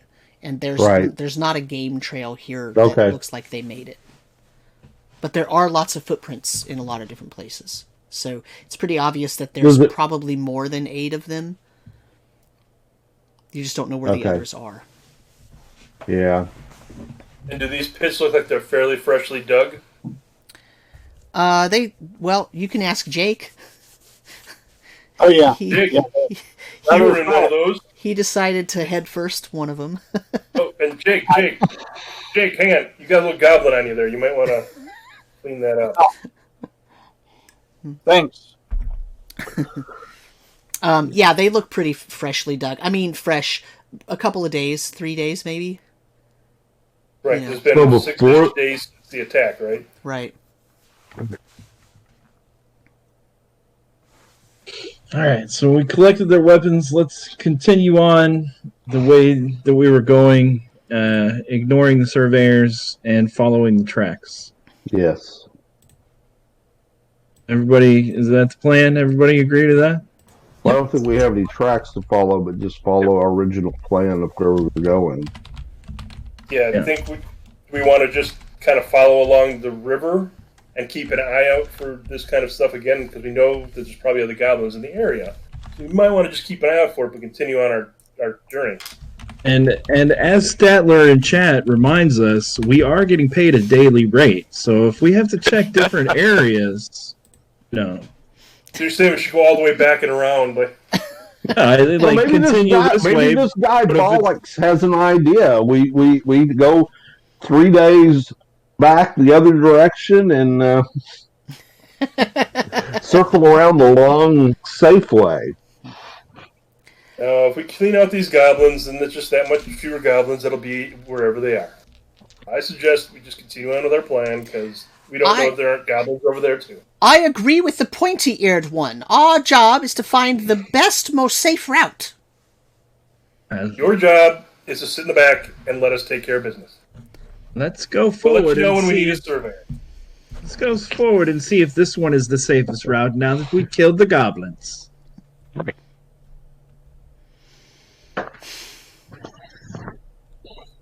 Fine, will, then let's hurry up.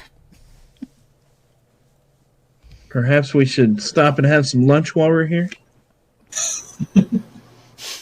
Might as well.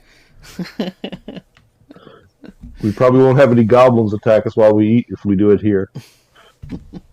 Except that we know there's more goblins, and they know that this is where the goblins are. It solves the problem of us having to find what make up those. True. Yeah, I think this is a back end group. I don't think this is like the main enclave, because I think you'd have seen definite trails if there was a lot of them. I think this is a small group that escaped, and it's even a smaller group that tried to pull this thing off to evade being caught. The others have probably run further and farther. All right, let's go. We can stop and eat for half an hour, or eat on our horses. But we are going to continue, Samuel. All right, so you're continuing on. Okay. So I'm assuming the same traveling, same. Yeah. Same. Same order. Same marching order. Let me get rid Grimble, of you wanna all take my those. spot? Say that again. Does Grimble want to take my spot? Grimble is up. Nah, Grimble's okay. He was up front. He's feeling healthy. I nod at him. Go ahead.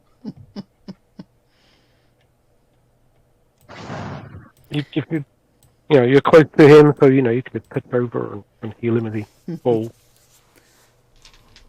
Whatever you say, rookie. No, stop. That's right. They put the first level guys up front. That's what these guys were. As Jake says that, Rickman kind of side eyes and goes, "You been nipping at the communion line here?"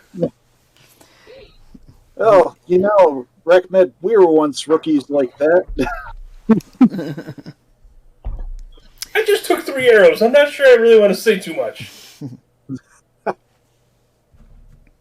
Yeah, what happened to Jake protecting Rekmit? I put shielding on myself, and the only time I had shielding up, they didn't shoot at me.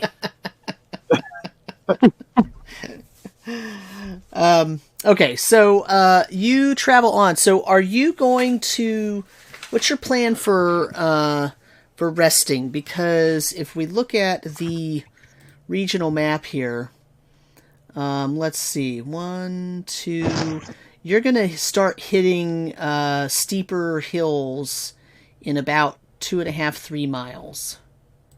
About an hour. And by that time, like roughly an hour, but by that time, you'll have been traveling pretty much all day, considering that you stopped, slowed down quite a bit to investigate this, had this event occur, ate something, talked to Bollock, so it's starting to get to where it's a little, the sun's starting to go down. I should be able to hopefully find us some shelter up in the hills, maybe a nice little cave or rock overhang. So, Sammy, would you say we get to that first kind of where that first elevation marking goes as the night's starting to go down? Yeah, so you can get to there, and you can see this this stand of trees that is, or it's actually a little forest, but it's over to it's on the eastern side here of the map, just above that top that first elevation line. And these are some pretty steep hills right here. You're not fully in actual mountains at this point, but you can see that stand of trees or that forest. So you can either try to find shelter here, or you can try to make for that set of trees. You could probably make either one before the evening wind. Once we get to that first ridge line, I'm going to keep an eye out for using my nature lore to find shelter. So yeah, I'm looking for like a rock overhang, maybe a little cave, glancing at the forest and seeing if there's any lean-to areas over there. Okay. My vote, I vote that we stay along the river and not try and go towards that forest for now. This way we have the river on one side. Makes sense. So, let's see. And maybe our friend here, Morning Fluff, can find us some shelter. So let's throw the regional map into... I'll put that other map back real quick in a minute, but here's the... So here's the regional map. So the discussion is, do you want to look for a spot here right after you've gotten to that ridge, or do you want to go closer to the forest there? That's the actual question. And Trip is pretty sure he can find you a decent shelter either way, but I think the decision needs to be made before you decide to camp. In my nature lore, which one looks to be like the best defendable spot? I mean, probably out in the open we'd have more visual range, but in the trees we might have more cover from anything moving. Would that be accurate?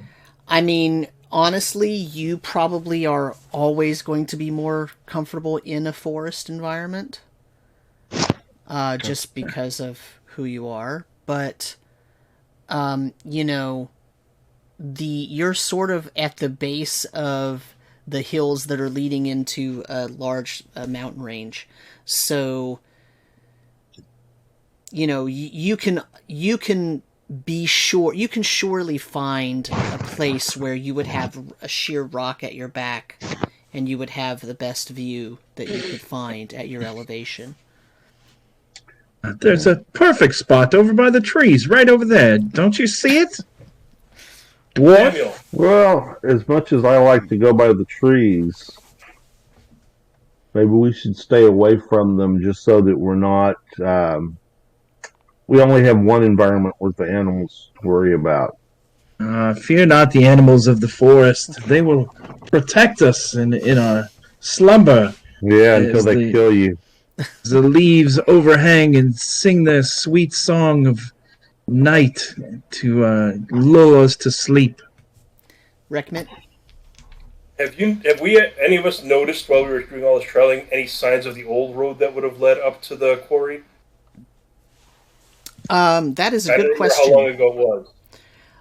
How about everyone gives me a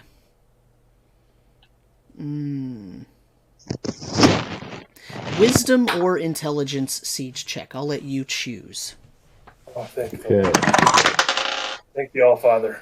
That is a 17 prime. 17 prime here as well. A 5 non-prime. 17 prime for Reckman. 19 prime for Jake. I did not get better than that, so. But did you make your roll? Yeah, it was a 7 prime. Okay. I mean, 9 prime, but yeah. Okay. So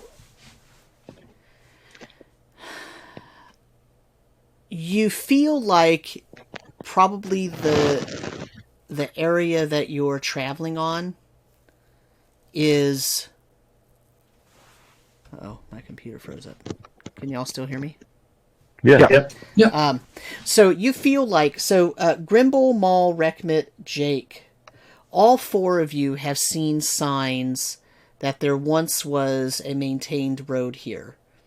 You don't all necessarily see the same signs, And you may not even agree on how extensively maintained the road was, but as you traveled these last 3 miles, it's pretty clear that there is a road that intercepts where you're at. There is a road up the hill that would intercept you as you're. If you if you were to look over to the east, you see definite signs of there having been a road.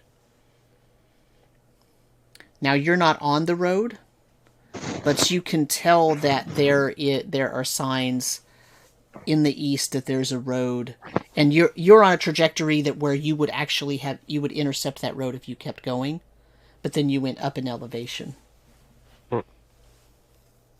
Okay, Ruckman will definitely point that out to the surveyors and mention whatever he sees. We might want to try and go at least follow that tomorrow. Yeah, we should probably try to follow that. So if you were to look at the line going to the north, it's to the east of you, but it's going north. It looks like it would actually be going into that forest.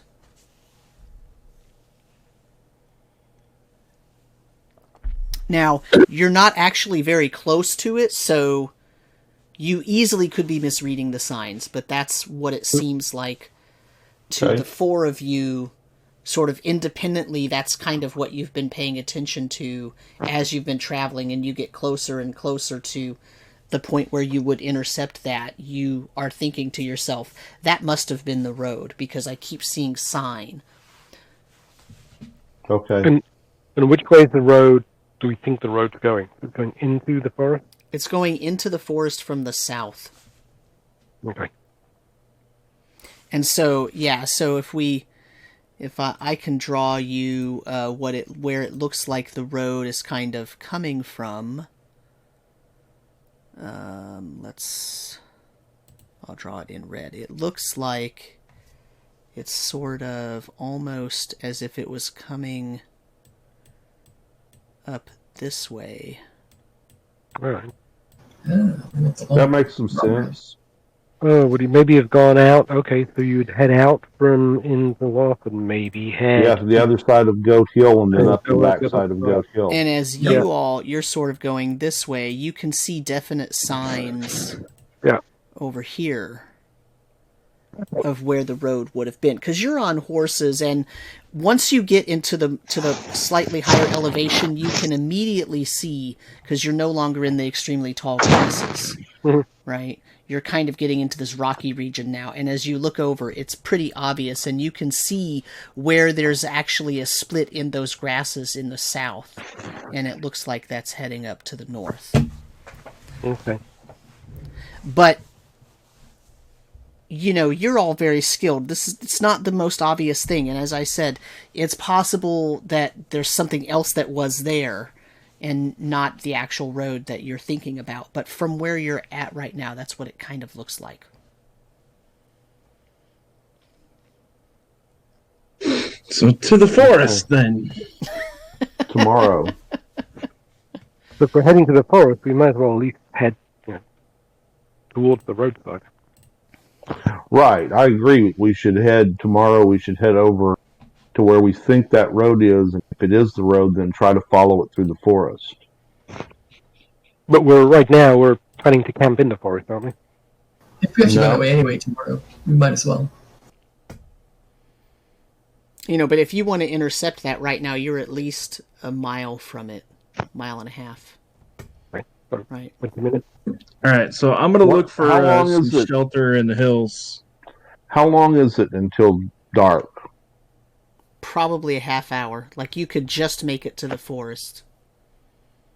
Okay. If you tried to go and intercept what you think is the road. Yeah, let's just find... Also, by the way, Balak is mad. This is unacceptable. We should be stopping. There's no way that we can possibly survey everything when it's this dark outside. We need to stop as soon as possible. That's what he's saying. Absolutely. We'll take your advice since we didn't listen to you at all before. But we want you to be a happy surveyor, so we'll stop right here. and I will search for some shelter. Trip. Yes. Shouldn't we talk about it over there? Over where? I point to the direction of the woods. I know. The surveyor wants to sleep out here, and Maul wants to sleep under the open air. I'm fine with sleeping under the stars for one evening.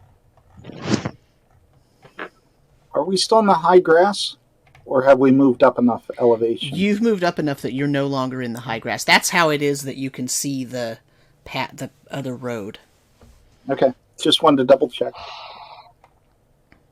All right. So, Trip, do you want to give me a wisdom siege check, please? Sir. That is going to be a 10 on the dice for a total of 12 prime. Okay. So Trip can easily find an overhang that puts you with some large rocks at your back so that you're protected from the rear, and you can get a pretty good, almost 270 degree view out on the area that you came from. But it's lower on this ledge here, so you can't get a very good view of much of the forest from where you would be. And I'm still I'm unclear about whether everybody agrees to camp there or if people are moving off and trying to go to the forest. So No, I think we're all in agreement to camp here. yeah, So, I think camp how is long probably is it best to keep watch at night? Obviously, the surveyors can keep the middle watch. No. what? Listen, Trip. We are not Trippy. here to be the common guards. You are supposed to be protecting us. Judge, calm down. Let me finish. Let the adults finish talking. Trip, you misunderstand what I'm asking. I'm sorry, do you qualify as an among us- adult? I just talk over them. Who among us, with actual experience in defending ourselves and our town, not hiding behind walls, has the best ability to seek out danger in the night? I asked this for a specific reason. I want to know who is the best person. The best person, if you're asking me, would be the animals that burrow in the ground and come out during the night.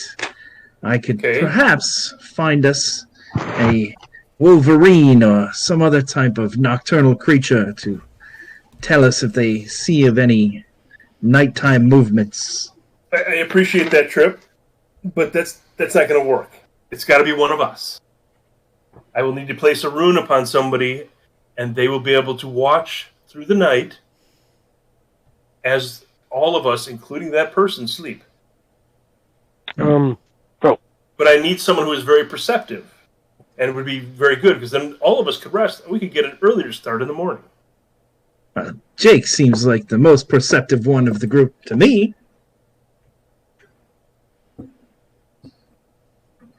I need Jake? to rest to get my spells. Jake, are you up for this? You will be able to sleep. What will happen is an echo of yourself will present and be just like you, watching through the night as you sleep. And if it perceives something, it will wake you and alert you. So you will get your rest. My one concern is that Jake's vision at night is not the best. yeah, Being a human. Grimble will be like, okay.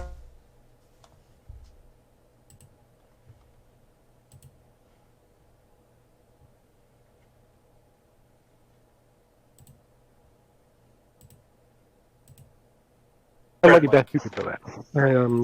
Grimble's like, and I don't need to praise my spells or anything. I have them.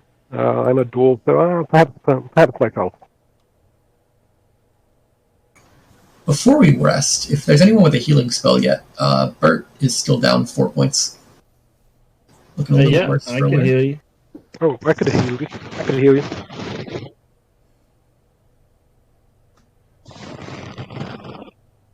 Okay, so who's going to do the rune thing? Grimble will. Okay. So as we get ready for the night, and as we he'll do. I'll do the rune at Arvigan upon him, and that's the echo rune. Did Bird get healed? Not yet. I can still take one. Yeah. So basically, Chris, what it does is the rune allows the user to rest without losing his awareness. Okay. Chris, if you're dispelled or forced to collapse in upon the host source. If your heal doesn't have any conditions, then do yours, because mine he might lose if we go into like a different area from like hills to forest. Yeah, no, mine doesn't. So he's got fully healed. He got 8 points. Really useful, right? Just as an added precaution, Samuel, I'm going to telepathically reach out to any burrowing creatures that might be in the area to try to give me a sense of warning if they feel any danger that's bigger than an owl. Okay. My awareness. I don't want a mouse to wake me up every time something flies over its head. That would be awesome. And I don't need that much time to meditate, so I can get up as part of the third watch too, or some other point. No, I don't. We can all sleep, so I'm. So the what I'm doing is allowing us not to actually have to take watches. Right. The person who's best at watch will be able to sleep and keep watch at the same time. Yeah. I like it. So I'll look over to Balak and I'll say, "That's twice now we've listened to exactly what you've said. You said we are the ones to keep watch, and so we shall." Only twice in the entire day. I'll be sure to note your insubordinates.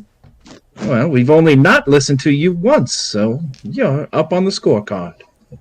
Don't worry, I'll report to the Baron how you were telling us to go about bilking him for extra days by traveling extra long routes. Our job is to find the most safe route. That is all that I'm trying to do.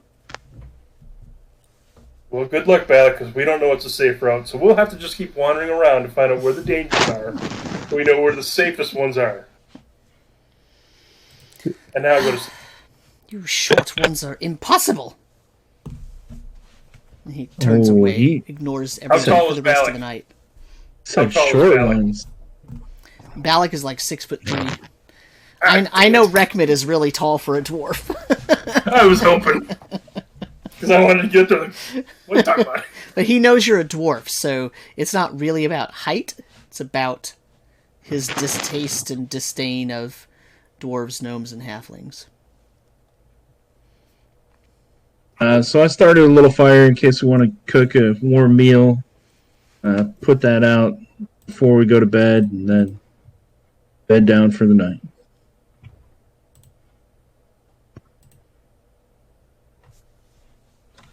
Unless anybody has anything else they want to do. No. Okay, so it was agreed that the Echo would take the watch. Is anybody else taking a watch? Maul was going to wake up sometime just for added precaution. Yeah. And then we have any nocturnal burrowing creatures that might give us a little warning too. Okay.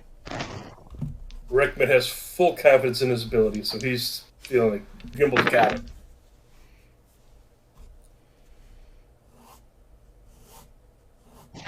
That's all a nice one, though. So I need 3 wisdom checks then from whoever is watching. 3 wisdom.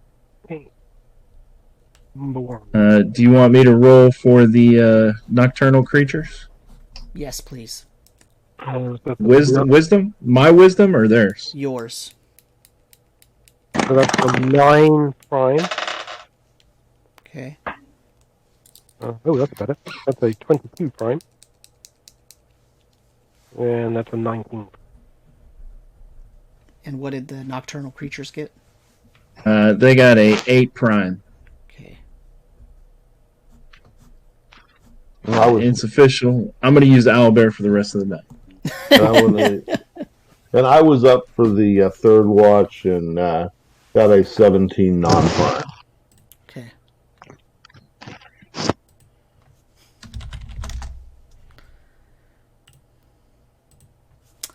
All right.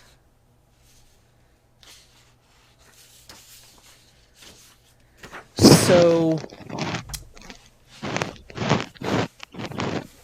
during the first watch,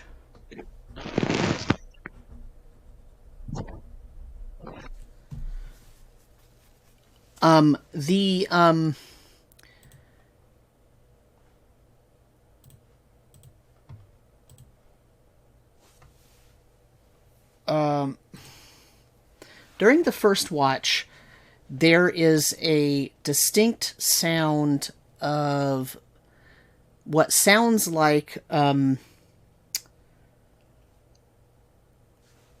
almost hollow objects hitting other hollow objects. So, like, maybe a hollow piece of, like, what would amount to bamboo, like a hollow piece of wood, hitting another piece of hollow something, wood or a tree or something that sounds also hollow when it gets hit. And it sounds like it's coming from the forest in that direction. But it's not very loud. It's a very light, like, almost tapping noise.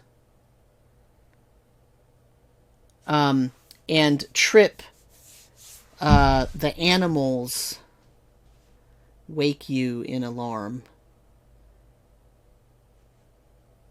And you get the sense that this is a relatively frequent event, that this sound happens and the animals wake up and move away.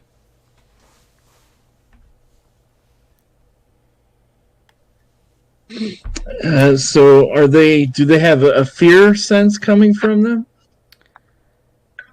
Yes.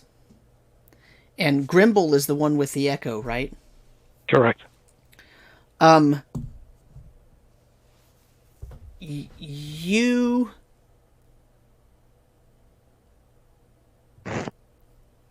sense that something is moving around, but it's not a strong enough signal, so to speak, to wake you. Because remember, it's your echo that is actually right noticing. So when you wake up in the morning, you will have the sense that something was walking around outside the camp, but it wasn't a strong enough danger to actually cause you to wake. Okay. Oh, And it only happened in the couple hours after everyone sort of went to sleep. After the sun went down, everybody sort of settled in, and it's only during that first portion that it happened. So since the animals woke me up, I'm going to go over, have a leak by the cart, check on the horses to make sure they're calm, since they can sense danger and stuff. Just kind of feel if they're sweating or shaking at all. And then maybe just stay up, smoke a little pipe, just keep a lookout, and then head back to bed if nothing else happens.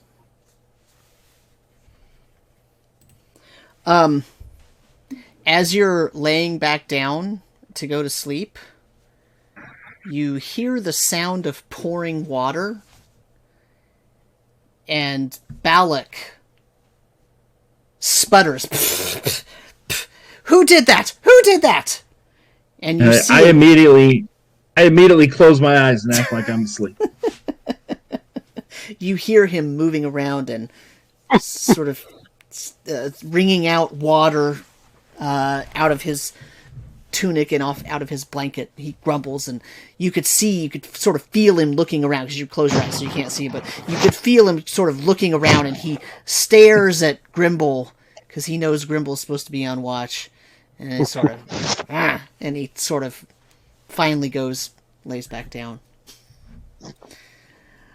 And then the rest of the evening passes without incident, and you all wake in the morning. I'll tell everybody about the hollow-sounding thumping noises. Trip, where were they from? What direction? I don't know. The animals just sensed danger. Perhaps did your alarm tell you anything? Grimble, did you sense anything during the night? No, nothing since the some noise. Did you say my echo heard the noises and the movement, but didn't sense a threat, right? Yeah, the echo heard movement around the camp, but not close enough to really be a danger, so it did not wake you. Yeah. So yeah, there's some movement around us, but nothing too threatening. Yeah, so Trip, I think it just would only been if it had been a threat directly to us, not necessarily around the area. Probably that those the animals are just very skittish. But that kind of noise would indicate that there's someone living in that forest. We don't know if it's from that forest, though, do we? Let's go find out. So as everyone is sort of sitting and eating and chatting, and maybe you're cleaning up your bedroll and checking your pack and all that, Balak comes over. And he says, "All right, which one of you thought it would be very funny to play a prank on me? Which one of you did it? I know it was one of you." And he sort of points towards the dwarves and halfling and Well, Requiem will go, "I'm not sure what happened, but I do think it would be funny. Yes. I was busy sleeping and didn't think of it, and I'm sorry to say I feel ashamed that I didn't." Which one of you? Does he smell like urine? No. Oh, okay. You wet the bed in. Wolverine Piggy. Someone dumped water on me in the middle of the night, and I know it was one of you. I don't trust Was you. it warm or cold, Balak? It was very cold, and it kept me awake for quite some time. As a result, I didn't sleep very well. The Baron shall hear about this. I will be sure to tell him that our surveying duties were interrupted by poor treatment from his lackeys. You do that. You do that. Yep. If you make it And I back, do you believe can tell the when you say bear lack, whatever you want. What do you mean, if? It is your job to make sure we make it back. If we don't make it back, you're not making it back either. Not necessarily. Oh, I think I would just expect all of the small people just kind of look over at him and go, Probably just a small rain cloud that passed over. I thought I felt some sprinkles too. It's nothing to worry about. I mean, of course, he Nonsense. just fell a little bit further. A little bit harder on your location. I believe the generals are trying to tell you to cool off, perhaps. You need to keep your people in line, Mr. Cleric. I understand that you're supposed to be leading this motley crew, and I don't appreciate that you let them act this way. guys, let's just... Balak, follow along if you wish. We don't really care. We're going to do our thing and find this place. Town's back down that You way do if your you want to survey go. duties. Let us do our thing. Sam, Yes. I do the... and point up above Balak's head. And I conjure something for the moment. Uh-oh, we lost somebody. What do you conjure? I create some water again. Oh. And you dump it on him? Of course. Again, my friend, I believe the gods are telling you to cool off and be kind to my friends. At that point, Requiem goes over by Jake and goes slaps him on the shoulder and says, "I know you had it in you. It's so nice to see you loosen up after all these decades." Decades! Your pay will be docked for this! And he turns. And, a couple of you probably notice Rico kind of over in the corner trying to hide his laugh and smirk. Okay, so what are you doing? Other than torturing the poor surveyor.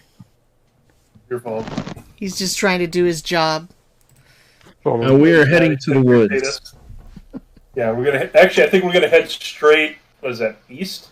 We want to meet up with the road first, right? And then, or the old road even, and try to follow that in.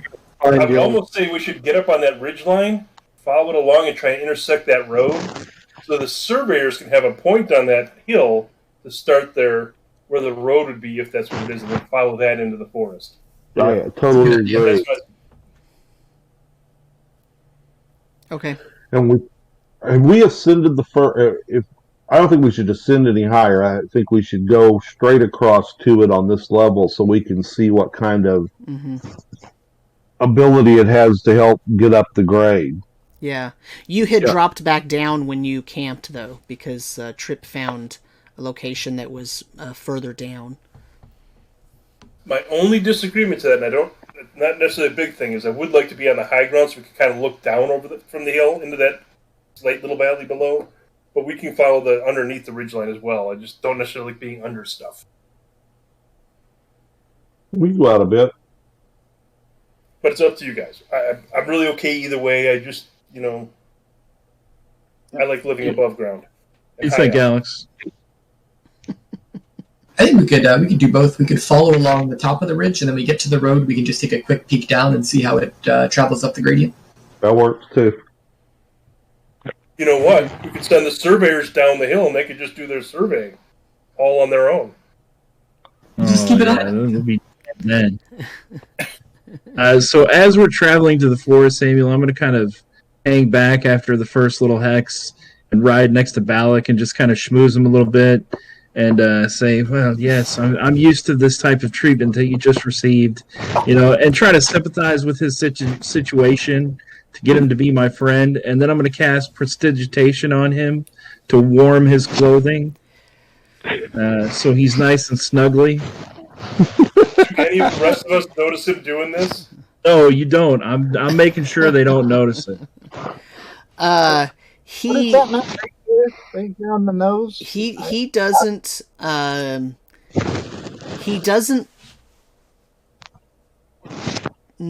he doesn't appreciate your so when you come back to sort of ride next to him, he obviously tries to not look at you and just sort of focus on other things because he's trying to pretend you don't exist.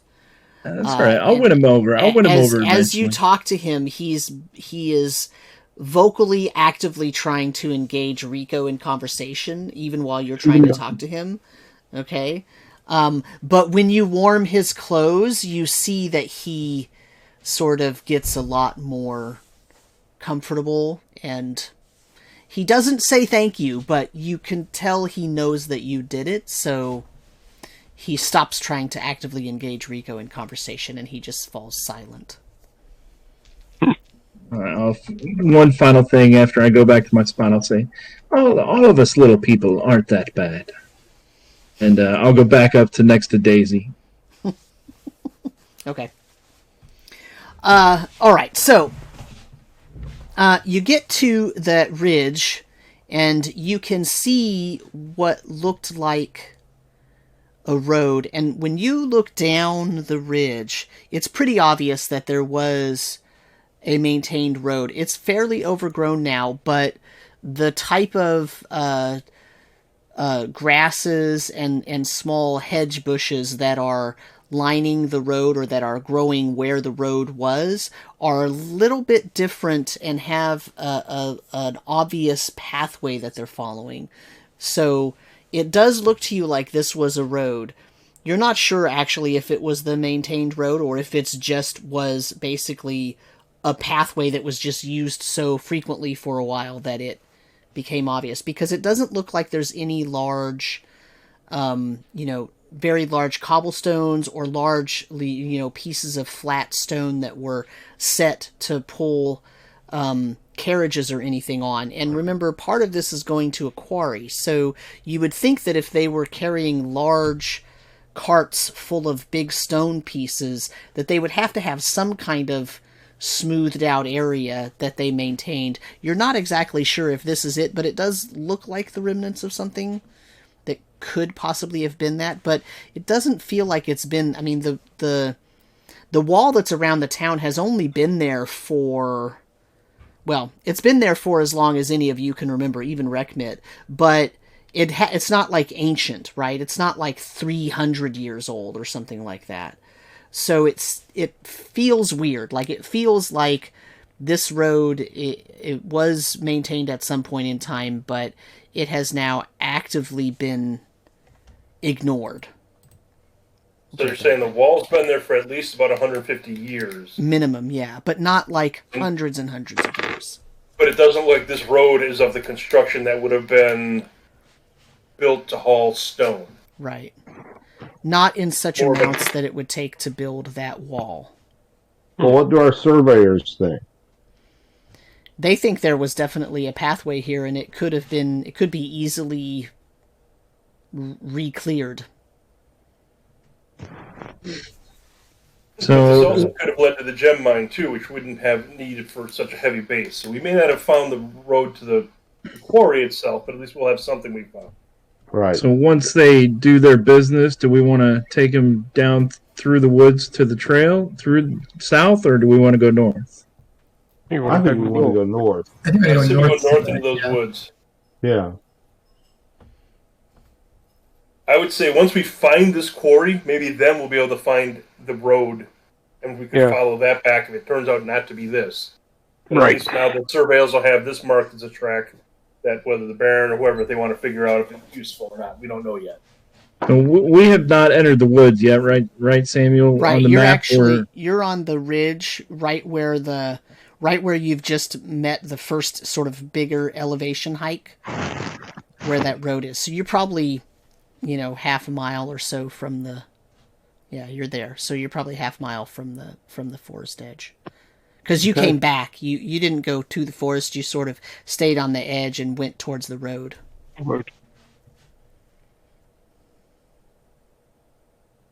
Take it through the forest. Let's go north then. Yeah. And follow the trail. Balak says, I agree with the little one. I think we should go to the forest first. We can always survey more properly on the way back. We will take this old road on the way out and survey that entire thing down to Goat Hill. That's an excellent eye, Master Surveyor. We appreciate your opinion. Now please be quiet. We are going to listen to you, though. Excellent observation. Keep that on the tally. All people talk too much. That's all I can say. That's because we have something to say. What? I can't hear you down here. I'll add poor hearing to the list of faults that you all have. Why, thank you. At least you finally said something worth listening to. I turn my head and take my little horse and keep on going. So you head toward the forest. Now this is, even though there's sort of one elevation line on the map, recognize that you're constantly ascending, right? Because you're now out of the sort of small hills and you're getting into the bigger hills, and so you're ascending and then descending. But at this point, when you get closer to that second line, as you get into that forest, it's not really a hilly forest. It's more like a forest on the side of a really big incline. Okay. Basically, slope going up from the first right mark, the second mark. There might be some hilling and ravining, but if we'd gone where the short one is, it's a sharp slope up from 400 to 800, whereas this was not as steep, but it's still a gradual slope up to the next 800 line. Exactly. Right. Okay. And as you get into the forest, you can tell that there is a pretty obvious cleared space that leads in. Let me go on the map here and draw it. It leads into the forest, and it goes, and then part of it splits and goes this way, and part of it splits and goes this way. So in other words, there's a sort of western leg and an eastern leg. The western portion stays in forest, but true to the map here, the eastern portion will eventually come out of the forest sooner than the western portion. Okay. Left or right, folks? Which path looks less overgrown? Yeah, I was gonna say, The one to the left or the one to the right? How about everyone give me a wisdom siege check? Yeah, I'm going to say, Alec, which path do you think we should go down? He gets off his horse and he's studying them. Sorry, what'd you get, Chris? 13 prime. Yeah, Trip got a 7 prime. 13 non-prime. I am 19 but non-prime. just doing from. Say that again. 19 non-prime for Bert. Okay. What did Rekmit get? Oh, a 2, and it doesn't really matter whether it was prime or not. Jake? I'm sorry, 4. 21. Okay. I think I'm in the wrong line of business. Rickman's too busy thinking about how to mess with the humans. Jake thinks that the western path looks more well used.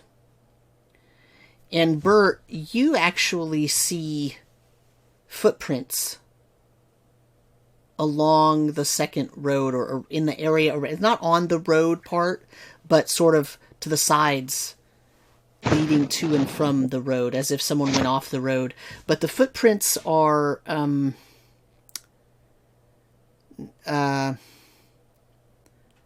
they look odd. I'll definitely point them out to everyone else and see if anyone else can make anything out of them. Bert, do those look like goblins, or do they look anything like the skeletal goblin feet we've seen before? Or are they different from that completely? Oh, maybe. Can I see, like, imprints of individual toes? Does it look like they're booted, or...? They're not booted, and they do look skeletal. And they are small. Good call. Jake, we found another of your fun. Yeah. Let's do this. Gotta clear it out to keep the road safe. I'm glad that slacker Elgar didn't come with you guys. Who? Right. I don't remember if Rickman ever met Elgard or not. You did. I don't think so. I don't think so either. So you follow the sort of makeshift road, and you get to a point where the trees are coming up against a steeper incline where that second elevation line is. Yeah, go ahead. Question. You said those tracks from the skeletal whatever, were they following this trail, or were they off, like, towards into the woods more? It's as if they were coming to the trail and then going on the trail or following the trail next to it. As in the direction we were going to go to the you're west? going. Okay. I just didn't know if we were going to follow them back or if they were going to... Okay. Yeah. So, Well, which way did Balak say we should go? They didn't make a determination, and at that point, then Bert said he saw the footprints, and everybody started talking about the footprints. Drip, don't worry about Balak. He's here to survey. We're here to lead. Yeah, I know. So you get to the point where that elevation change on the map, where the elevation change is, and you see there's actually a signpost, and there is a big opening in the side of the rock face, and it has a wooden barricade in front of it, and the signpost says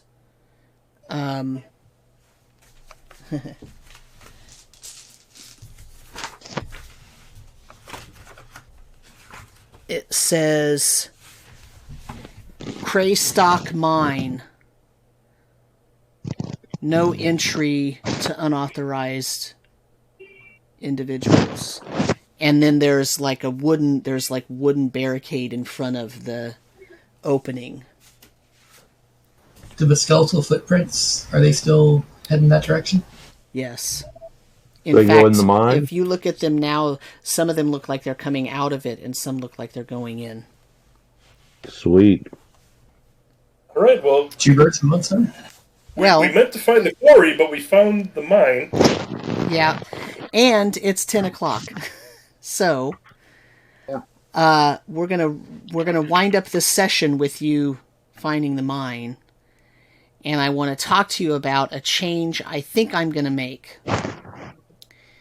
And the change is that, so in the Castles and Crusades Player's Handbook, there are four basic places, 4 or 5 places where you can get XP, okay? And I follow the majority of those. So I give you XP for coins that you find, right? 1 gold equals 1 XP, and then we split it evenly. And then I give you XP for, if you find things and you sell them, or you get rid of them in town and you make money, I give you the XP for the value of those items, right? And I give you XP for killing creatures and avoiding creatures and defeating them in some way. And I give you XP for role-playing choices and for sort of resolving issues and for quests and things like that. I give you XP for doing the recap, right? And I notate things, and I give different amounts of XP for creative role playing and things like that. But one of the things that I say that I don't give XP for is the magic items that you find. And what I say in my in my house rule document is the reason I don't give XP for magic items is that the value of the magic item is in the using it, right? Not in the XP you get from it. But I might change that, and I might give you XP for the magic items that you get if you use them, right? So any magic item that you have that you use, you get XP at the point where you use it. Okay? Now the question is, and the reason I'm bringing this up and I want to discuss it is, every other bit of XP that you get in terms of treasure, you split evenly. So the question is, do we split the magic item XP evenly, or do we give it to the person who's using the item? Ooh, that's interesting. My opinion would be the person that's using the item would get it. Yeah, that would be my opinion too. That's how I play. That's how I DM. But the one thing I do is that the XP accrues when they know what they have and are using it. Either figure it out or get a definition and then use it, rather than just use it blindly, not knowing what it is. Right. Yeah, I don't necessarily mean once. So for a potion, it's a one-time use, right? Or absolutely, you can taste it. Right, but for like a spell scroll, once you've read that and maybe decided to put it in your book or whatever, then that counts, right? If it's a weapon, you got to use it more than once, right? You can't just I used it, now I get a bunch of XP, but And I don't give XP for heal. For what? For heal spells. Oh. I think that's kind of its own reward. So that's the only problem I have with it is you could have certain characters just for whatever reason we've given them the magic items because it would work best for the character. So you got someone with 3 of them, and they're popping up in level, and the rest of us are sitting there getting nothing. So now we're like, I don't know what's the right way to go with it. It's just I wouldn't be worried about that too much, just because I'm enjoying playing the game. But if it unbalanced the campaign, like that would cause more work, kind of maybe on your part, Samuel. To make sure the campaign stays balanced for the upper level character running around with a bunch of second levels or something. Well, I think the thing that the balance on that is the DM, because the DM controls which magic items show up in the game, and so that kind of speaks to who's going to grab it. The other thing is we just need to not be greedy and try to be the first one to grab every magic item and let them get spread out some. But I mean, it is, if like the DM's only putting swords in the game, that only the fighters are going, are going to benefit from it. Or if it's all wands, then the magic user is going to have 16 different wands and be 18th level, and everybody else is going to be still be 3rd level. And we haven't really been getting a lot of magic items to even worry about it. Like, I think we still have like a pair of slippers that Chris might be holding on to, and some kind of undergarment that nobody's even thought of wearing. Yeah, they're just sitting around in Chris's bag. Yeah, and don't forget, Bernie's got a drinking glass out there somewhere. Yeah, you had that. You could have been drinking out of it every time we traveled. I know, and I probably would have if I'd have gotten some XP for it. I'm good with it going to the person. I don't think it'll debalance that much, and if it does, you can just reduce it as they get higher. And the other thing is, right, once you might get a couple of levels really quickly, but after that, it all kind of balances out anyway. Yeah. I think we've been pretty good about spreading the magical wealth. Mm-hmm. Yeah, I think so. And honestly, once you get on up in level, getting 500 or 1,000 experience points is nice, but it's not like a game changer. Exactly. Jake? Well, Samuel, how much of a balance do you see that being? In general, I don't really, pardon my language, but give two shits about balance. Like, I don't care about balance. I don't. Granted, I care about balance in terms of I'm not throwing you up, a bunch of first levels up against a Hydra, right? Right. But I'm,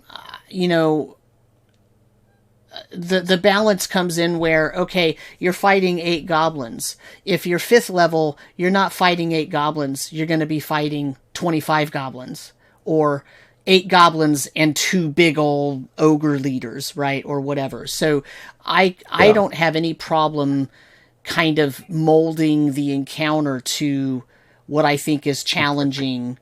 But I don't care about balance in terms of I'm not always going to throw something up against you that you can necessarily defeat at the moment, right? Running is always an option, right? Running is always an option. So that's what I mean when I say I don't really give two craps about balance, because I put creatures there because they make sense being there, not because they're balanced for the party. So, it matters more at first level, right? Than any other set, right? Like, literally, it matters at first level because, as you see, I took Grimble down with basically one hit, right? Mm-hmm. But after first level, it's not as big of a deal to worry about that balance so much, so I literally don't, right? If it makes sense to have, a Hydra somewhere, the Hydra's going to be there. Now, the thing is, a Hydra's kind of a mythic creature, so you're going to hear about the fact that there's rumors of a Hydra around before you ever just run into a Hydra, right? Like, so that's kind of how I try to play the game. So I don't care about balance, but I care about balance, but I don't care about balance, if that makes sense, right? So you getting a few magic items and maybe a couple of you leveling up much faster than the others at first and second level is not a big deal. To me, personally, as the CK. Jake? I haven't heard from you. Huh? Yeah. I'm fine either way. Okay. Yeah. Yeah, it works either way. I think it's kind of more interesting, maybe, because if whoever uses the magic weapon or the magic item gets the XP. Mm-hmm. Yeah. It's an interesting concept. I might have to think about that one. Yeah. And again, I think you just have to trust. I think you're a GM that's going to try to get magic items for the party, not for one particular person. Right. It's not so much about balance. It's just if one guy's getting all of it, and some guy's getting nothing, then it's like it becomes less fun because then you're just kind of sitting there watching. Yeah. But it's not really about balance. It's just about you try to feed Yeah. I mean, That I'm generally a pretty stingy DM. I mean, as you can tell, you actually haven't gotten a ton of magic items and treasure. Like, Well, I guess I wouldn't think you're terribly stingy at the fact we're all first level and we have a couple of magic items with us. That's I mean, kind of where I would see it. We're not all first level. Yeah. Well, we're a first or second level party, and it just turned second, so now's when you probably start picking up some magic items. Yeah. So the other thing about it is there is a limit on how many magic items you can use. For example, in the Castle Keeper's Guide, there's or maybe it's in Monsters and Treasure. There's a thing about you can't have a ring on every finger and have them all work, right? They'll start to interfere with each other. You've got to start putting them on your toes.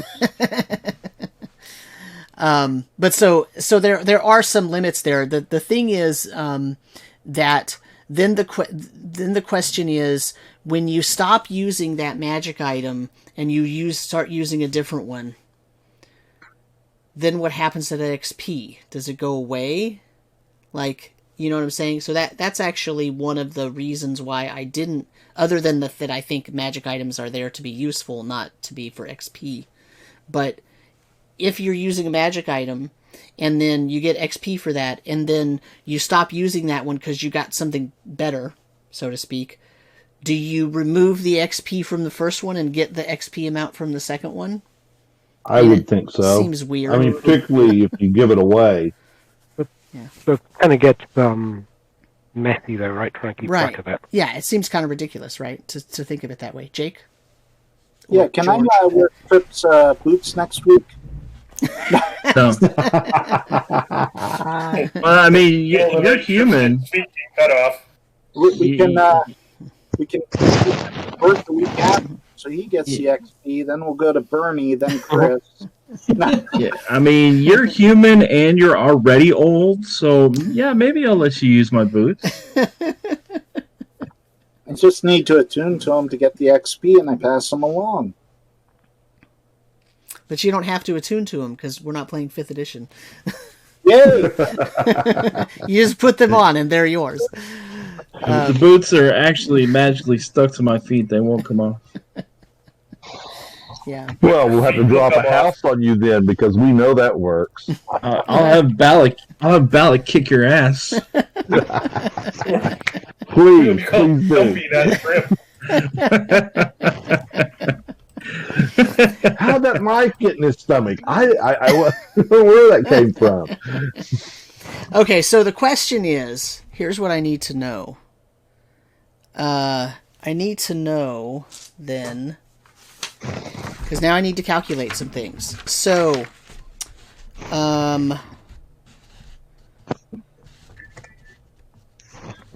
okay, so here's my line.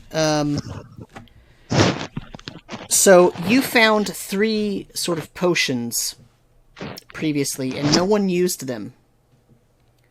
But I think you identified them, right? This was way back. You found these 3 potions. One had a tag with what looked like a slug, kind of red slug on it. One had a green drop of fluid on it. Yeah, delay poison. There was what was it? My note.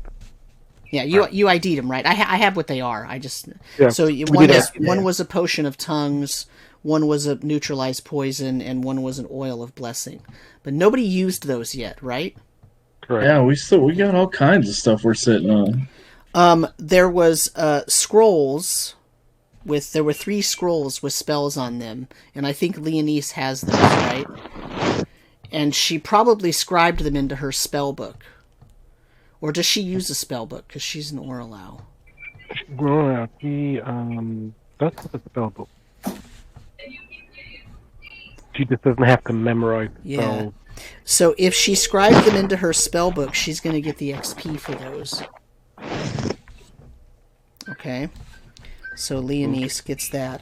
Who got the gloves of dexterity? Was that Bert? No, it was Leonise. Leonise got the gloves of dexterity too? Really? Okay. Oh, Yeah, yeah, because Leonise held on to him. Yeah, Until she held Bert on came back. Oh, you were Bert came using back. them anyway. Yeah, Leonise was using them. She can hold on to So them. Leonise did get some use, but I think the plan was to give him to Bert when he got back. Right. So are we saying that Bert has them then? Yeah, because they would have handed over when. Okay, cool. Okay. Forgotten about that. Glad you guys. And then Leonise has the slippers and the gown, She does. Yeah. but did not use them ever. Hasn't Basically, used- Leonise has all the magic items in the whole party. That's what I'm hearing. Yeah. And then Trip has the boots of speed, Yes, sir. and Jake has the wand of continual light. Bert has the cloak, Where's the and then Jake has The his rod of item. light. That's the one that I need to look up. That's the one that I don't know offhand. Okay, so I'm going to assume that Bert is using the cloak and the gloves. Yes. Okay. All right. And Trip has those boots on, right? Yes, sir. Okay. All right. Everybody's going to fall out of their chairs when they hear the new XP totals. Yeah, because Oh, yeah. I did. Wouldn't get XP until I use the boots in effect, though, right? But you're wearing them. Yeah. But Bert, you've got the gloves of dexterity, right? Yep, I got them written down on the sheet. Yep, and actually I just checked, Leonise does have those scrolls in her. But we've got a third one that we can't use yet, third level.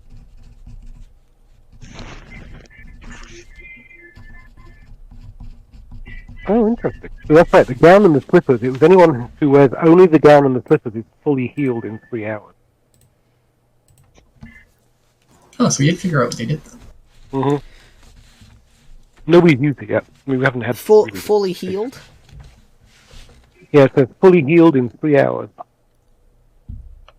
I thought it was fully rested. They only need 3 hours of rest. It's a good rest. Okay, Is it also a healing component? I can look it up. It's in my notes. okay. And now that you say that, I think it was rest, too. Okay, so fully rested in 3 hours, which probably makes sense. Yeah, we should have been using that all along. So the problem with it is that when you have to wear them both together, the gown and the slippers, and you can't have any other armor on. So you have to completely not have any kind of AC bonus.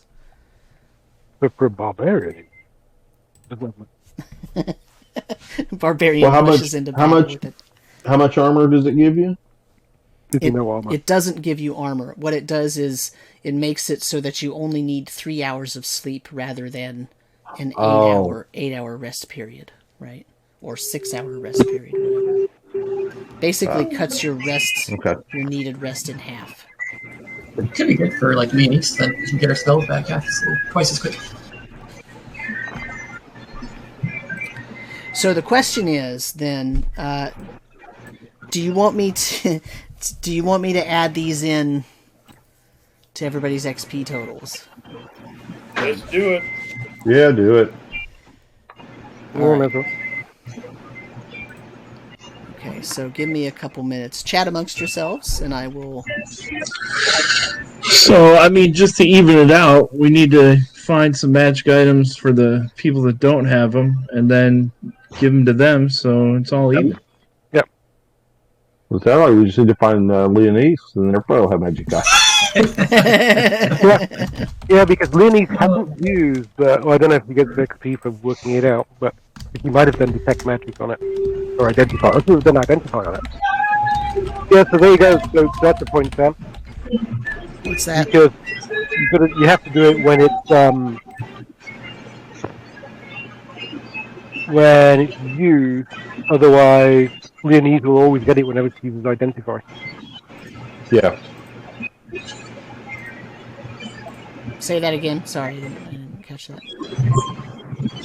You have to do it when it's you, because otherwise Leonese will always get the XP whenever he uses identify. If it's when you understand what it is. Oh yeah, no, I have it as when it's used. If you're using it, and it has to be more than like you intend to use it. Right? Yeah. Like you're going to use it multiple times, right? That's why I said Trip wearing those boots, because that means that at any moment he could activate those. So he's using those boots, right? Like that's, yeah, so, okay, let me do some math here.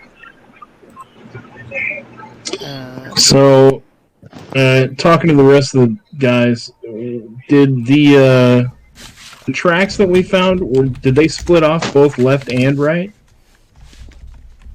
No, the path did, but the tracks did not. I mean, the road did, but the tracks did not. They all came in and out of the mine, is what it appears. So we saw the mine entrance then? Correct. Yeah, we're at the mine entrance. We found the Greystock mine, the gem mine entrance, instead of finding the quarry first. What did the sign say? Do we know what? I didn't write down what the sign said. Greystock mine. But the creatures being at the gem mine rather than the quarry makes sense. We've always found them underground. I mean, they may be traveling from, but they generally have gone to a place to go underground, and that's what we've been encountering mostly.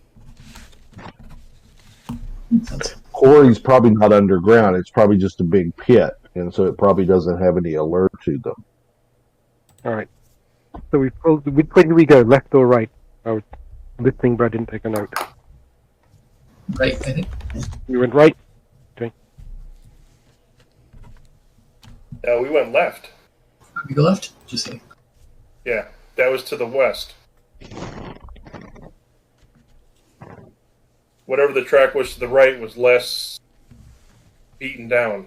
The tracks of the skeletal figures went to the left, or met the path and seemed to follow it or go up towards the mine, which was to the left.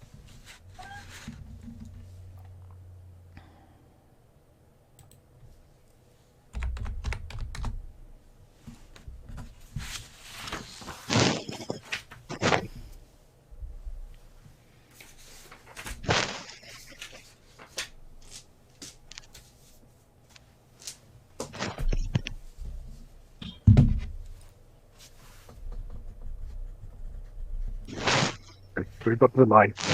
Hello. Those are fine. It's keep saying keep out, right? Yeah, it said a Greystock mine, no entry to unauthorized persons. Yep.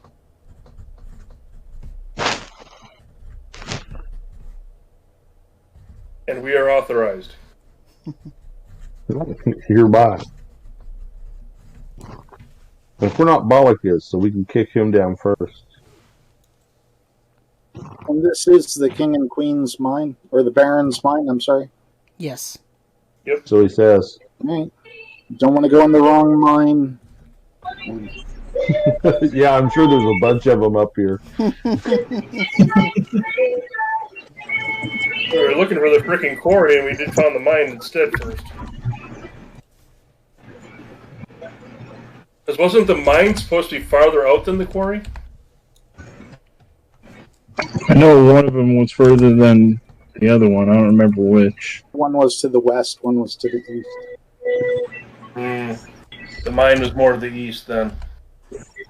What was it called again? Greystock mine? Greystock mine. Baron Greystock, the Greystock family. And we went to the right, correct? You said, Reckman? No, we went to the left. Yeah, no, Yeah. right. We don't know what's to the right yet. What music are we listening to? That's my kid singing. Nice.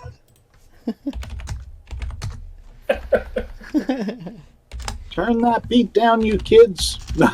We'll have to decide if we want to bother going into the mine now or just survey the entrance. and try and find the quarry, because the main thing was the quarry first so he could start building the wall. Then he'll have to believe he wanted the mine. They're going to open that up at some point, too, because of the valuables that would allow to pay for the wall and quarry. Now that we identified exactly where it is, we should find the other one. The mine has goblins too. But Anyone remember what exactly we were supposed to do? Was it just to find it and clear it, or find the path and clear the path? No, I Baron think we would said, definitely clear it. Right, make it safe. Find a safe path. find a safe path. And clear whatever was in the mine and the quarry. Okay. Yeah, then we have to decide if we want to try and clear the mine first and then go find the quarry and deal with that, or whatever.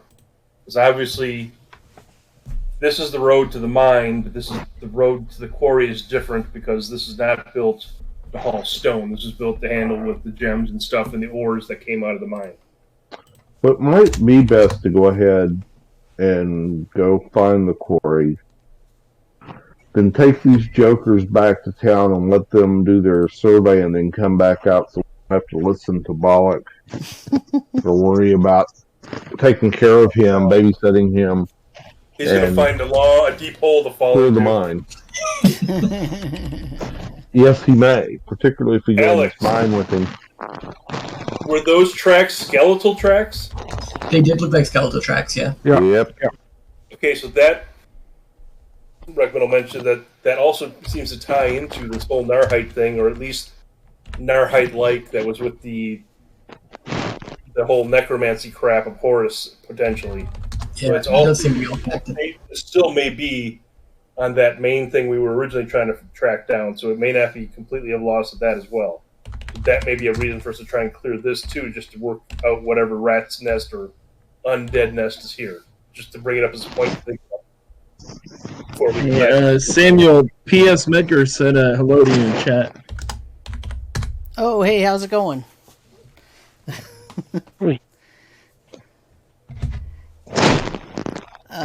Okay, so I have new XP totals for you. Woohoo! And so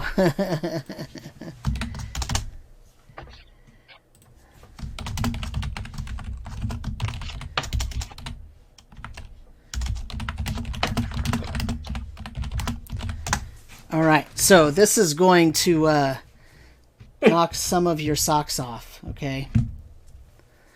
Okay, so Jake. Yep. Your new total, 5,062. We're not getting the XP for the session today, are we? Yep, I'm doing that too. Now you want to go home. Yep. Run back to bed. Chris, you'll have to adjust Leonice's XP. Mm-hmm. Her current XP is 4,050. Okay. That's okay. It keeps her in level 2. Yeah. Rekmit. What the hell? Her. Rekmit, 3137. Bert, 6363. Ooh. Oh, wow.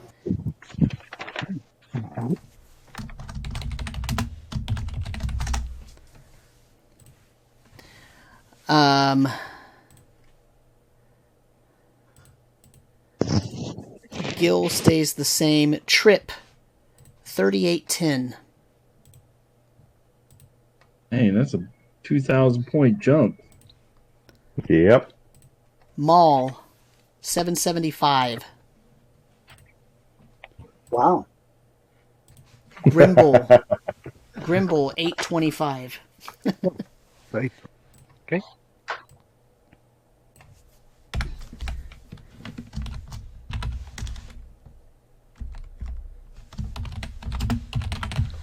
Okay, and then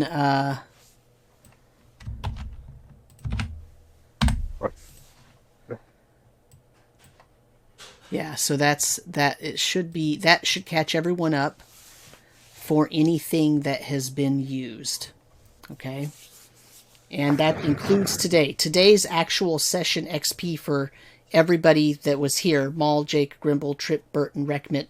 That's 389. I already added that in, but just so you know, it was 389 for today's actual session. Okay.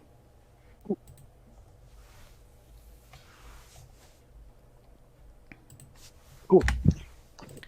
Okay.